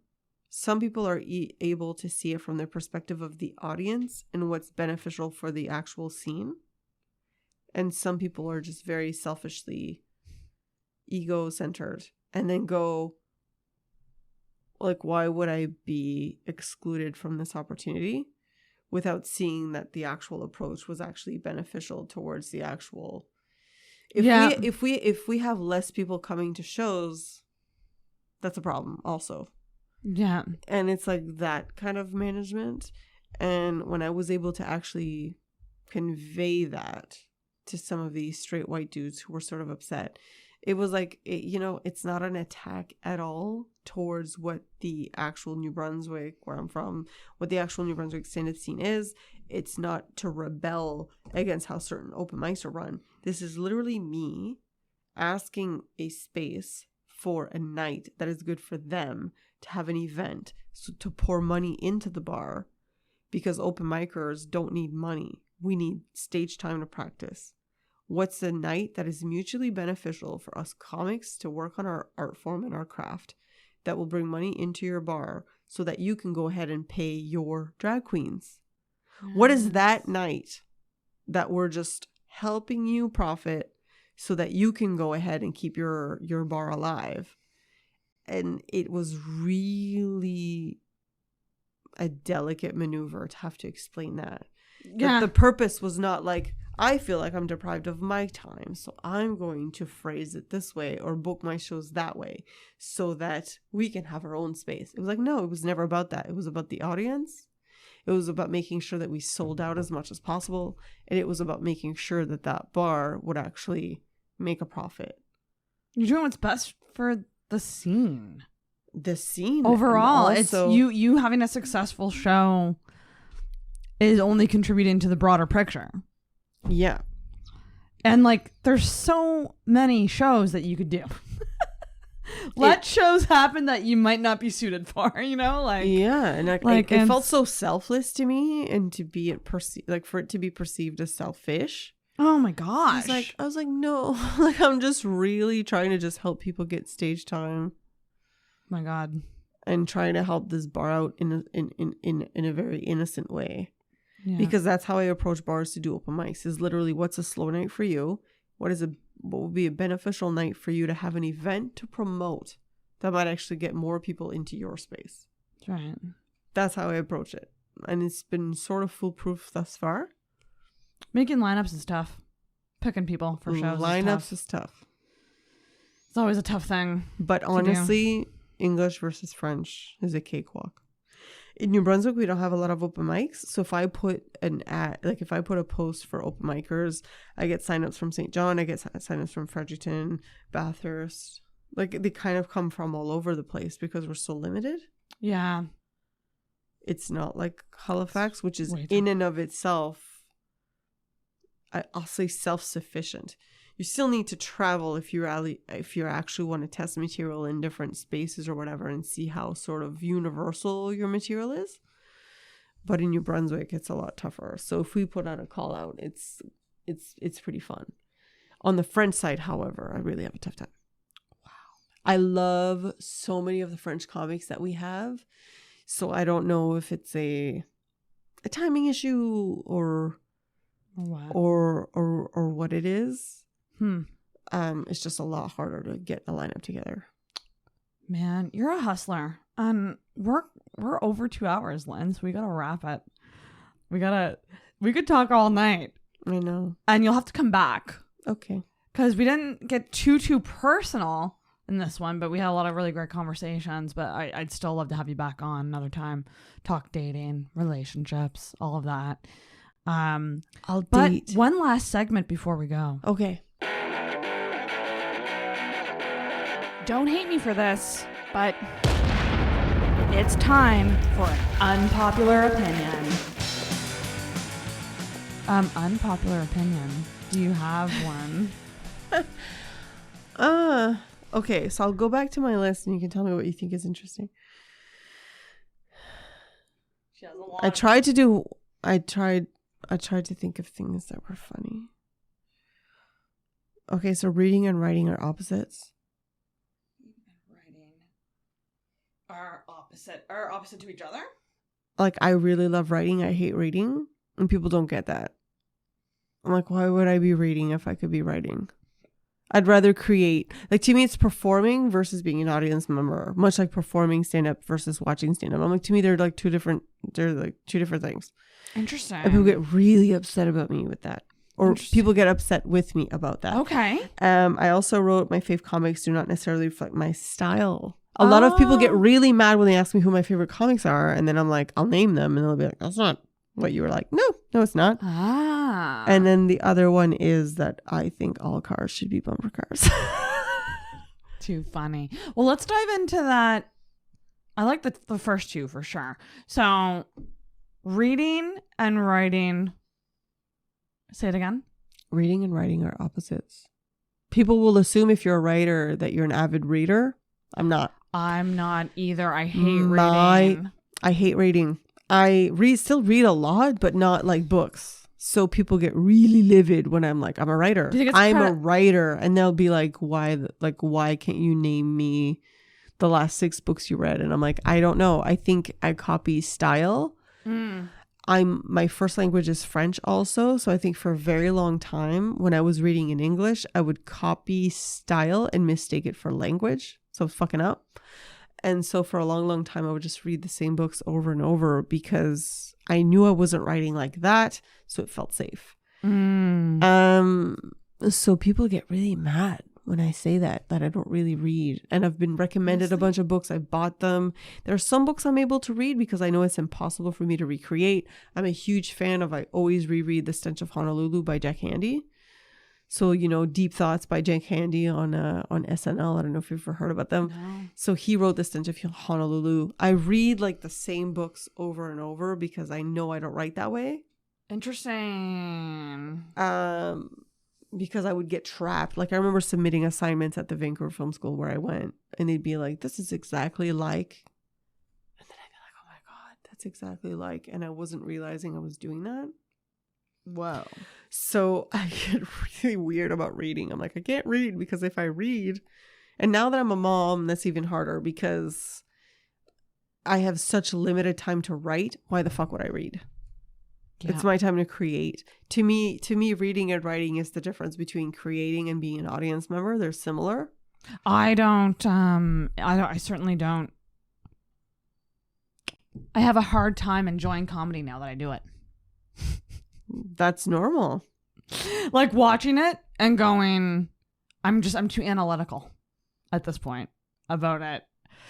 Certain comedians, I can definitely turn it off and just enjoy them.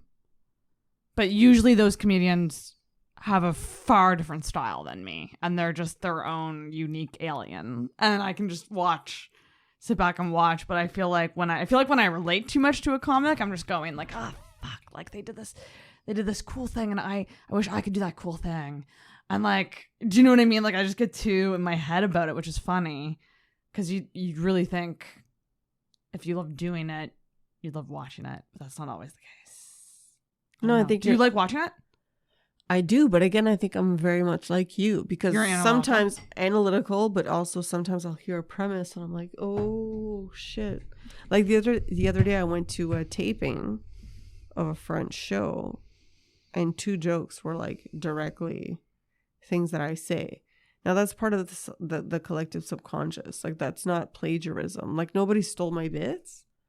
But I'm sitting there going, this is going to be nationally televised. Like these jokes have just died. So my experience watching these comics wasn't just like hee hee ha ha. Like I was sitting with a friend who was sort of looking at me like, Lynn is living an experience much like she was bit by a bee and is like not enjoying this whatsoever. And I was trying to tell him, no, I could absolutely appreciate the humor. I just couldn't laugh because it's too close to something I've been using for 3 years. And it's being immortalized on television by a different comic. Oh, no. And it's like at the end of the day, I understand what the rules are. Yeah. I understand that now I can no longer make that joke because this is now public. It's really fucking hard to be original. It really, really, really is. And it's like I said, it was just one of those moments where I was like, no, I agree. It's hilarious. I wrote something very similar. Massive respect for this joke. Actually quite adore it. Can I giggle? No. Am I concerned now? Sort of. Am I in grieving phase? Yes. Like it's just like whatever. Just leave me to it. Wow, Lynn. Ugh. But I think you're right. But I think it's part of your new-ish. You're a year in. Yes. You're going to reach a point where you're going to be so comfortable in your own voice again. It's going to take like another... It'll take a while. At least a year or two. And then you're going to feel so comfortable in your own voice that none of that will bother you. Yeah. None of that will affect you again. You'll sort of be like, okay. Able like, to just appreciate for what it is. Yeah, you'll even if it's like a brushing against something that you feel is like a tone or like a point of view that you have that is similar. Yeah, you'll actually be more. I don't like using the word threatening. It sounds severe, but you won't like. There's like this like weird thing where you'll be just very, very interested on the nuance and what their angle is, because they do say every story has been told, everything has been told. It's just how you tell it. yeah. So you'll start reaching this phase where you're like, what's their take on it? What's my take on it? What is maybe a unique thread that I have, and how am I going to make my writing of that joke or that subject matter more pointed and stand on its own? You're going to start feeling very differently about it. You'll hear somebody say something that sounds similar to something you're thinking, writing, working on, developing, and you'll just go, what specifically is this premise that he's using? And where's where my branch is that it's very different. It's exciting. I'm excited. Sarah, And I'm so fucking pumped for you. I'm so lucky to know you and just have this awesome weekend with you. And like this really late night conversation. It's very late. Best. We gotta go. We yawned. But like Lynn, I adore you. And I love you. you're truly inspiring. Oh my God. And I can't wait to like talk to you again on here. I can't wait to like have you back down some night. We'll go out. We'll actually have some fun, like some non-comedy fun. Go out. I want you to tell everybody where they can find you, keep up to date with what you're doing, show information, all that. Da, da, da. Do you have any shows coming up that you want to plug? I don't know when this will be out though, so maybe not. But No, right now, I mean, July was insane. Now we're towards the end of July, so this is sort of slowing down for me for a minute. Yeah. But I do have a Linwood's Facebook page where I try to post, at least like a lineup of the shows that are sort of coming up and stuff like that. good. So that it's on there and people can refer to it as opposed to overly posting on it. I try to not be excessive on social media, even though people say post your shit. They don't care. So that exists. All that. Fun. I think that's about it for now. Instagram, bitch. I'm on Instagram, but it's not public. Oh shit, that's fair. I You know what? It's a good had a thing to- really tough time with public Instagram, guys. I gotta say, do a close friends list. Okay, maybe. Do you know what close friends? The Yeah. it's if you want to get ranty or personal on your stories, make a close friends list. Only post it to the people that you want to see it. It's life changing. Okay, I'll think about it. And put me on there, please. I have children. I'm scared of social media. Hi. Yeah, I can't. You can. I do feel like social media can be curated in a way that would make sense, but a lot of people just don't know how to curate it. But you gotta like her Facebook page. Stay up to date with Lynn. Just adore Sarah, Thank you you're so much. just such a pillar of the Halifax comedy scene. It's been such an honor. My You heart. are. This was so fun. Everyone come to Yuk Yuks. We gotta give a massive plug to Yuk Yuks because Francois Weber runs Yuk Yuks. He was the headliner this weekend and he treats the comics amazingly. Half man, half God. Half man, half God. So supportive, so kind, gives great constructive feedback. Is just an awesome person. I hope to have him on as a guest at some point. Yeah. But you got to check out Yuk Yuks Halifax on Argyle Street every Friday and Saturday, baby. I'm going to make sure that there's links to Yuks. And Lynn Yuk Yuks fucking killed it as middle. rules. She was so good this weekend. Rules. I'm good in the middle. Good in the middle. But you'll be headliner soon. You will be. I don't know. I'm okay with it. Spoken like a true comic. Right there. Right there. Yeah. Keep working, Lynn. Keep working. I mean, I'm gonna. And you get to close out the episode. I'm going to try to get this in your camera. Oh my Ring God. the bell. I'm gonna do this. There you go. Yay! We did it. That was so badass. Oh, that was epic. Almost 2.5 hours ago. You Rogan'd it. Lynn, you Rogan'd it. You almost did. it's a verb. Thank you for listening to the Intoxicated Podcast. If you enjoyed this week's episode, make sure you subscribe on whatever podcast app you use and leave a rating or review on Apple Podcasts. You can also give us a follow on Facebook and Instagram at Intoxicated Podcast and check out our video episodes on the Intoxicated YouTube channel. Until next week, feel hard and talk hard. Intoxicated Podcast is hosted and produced by Sarah McClellan, co-produced by Sarah Nicole, and brought to you by the messiness of life.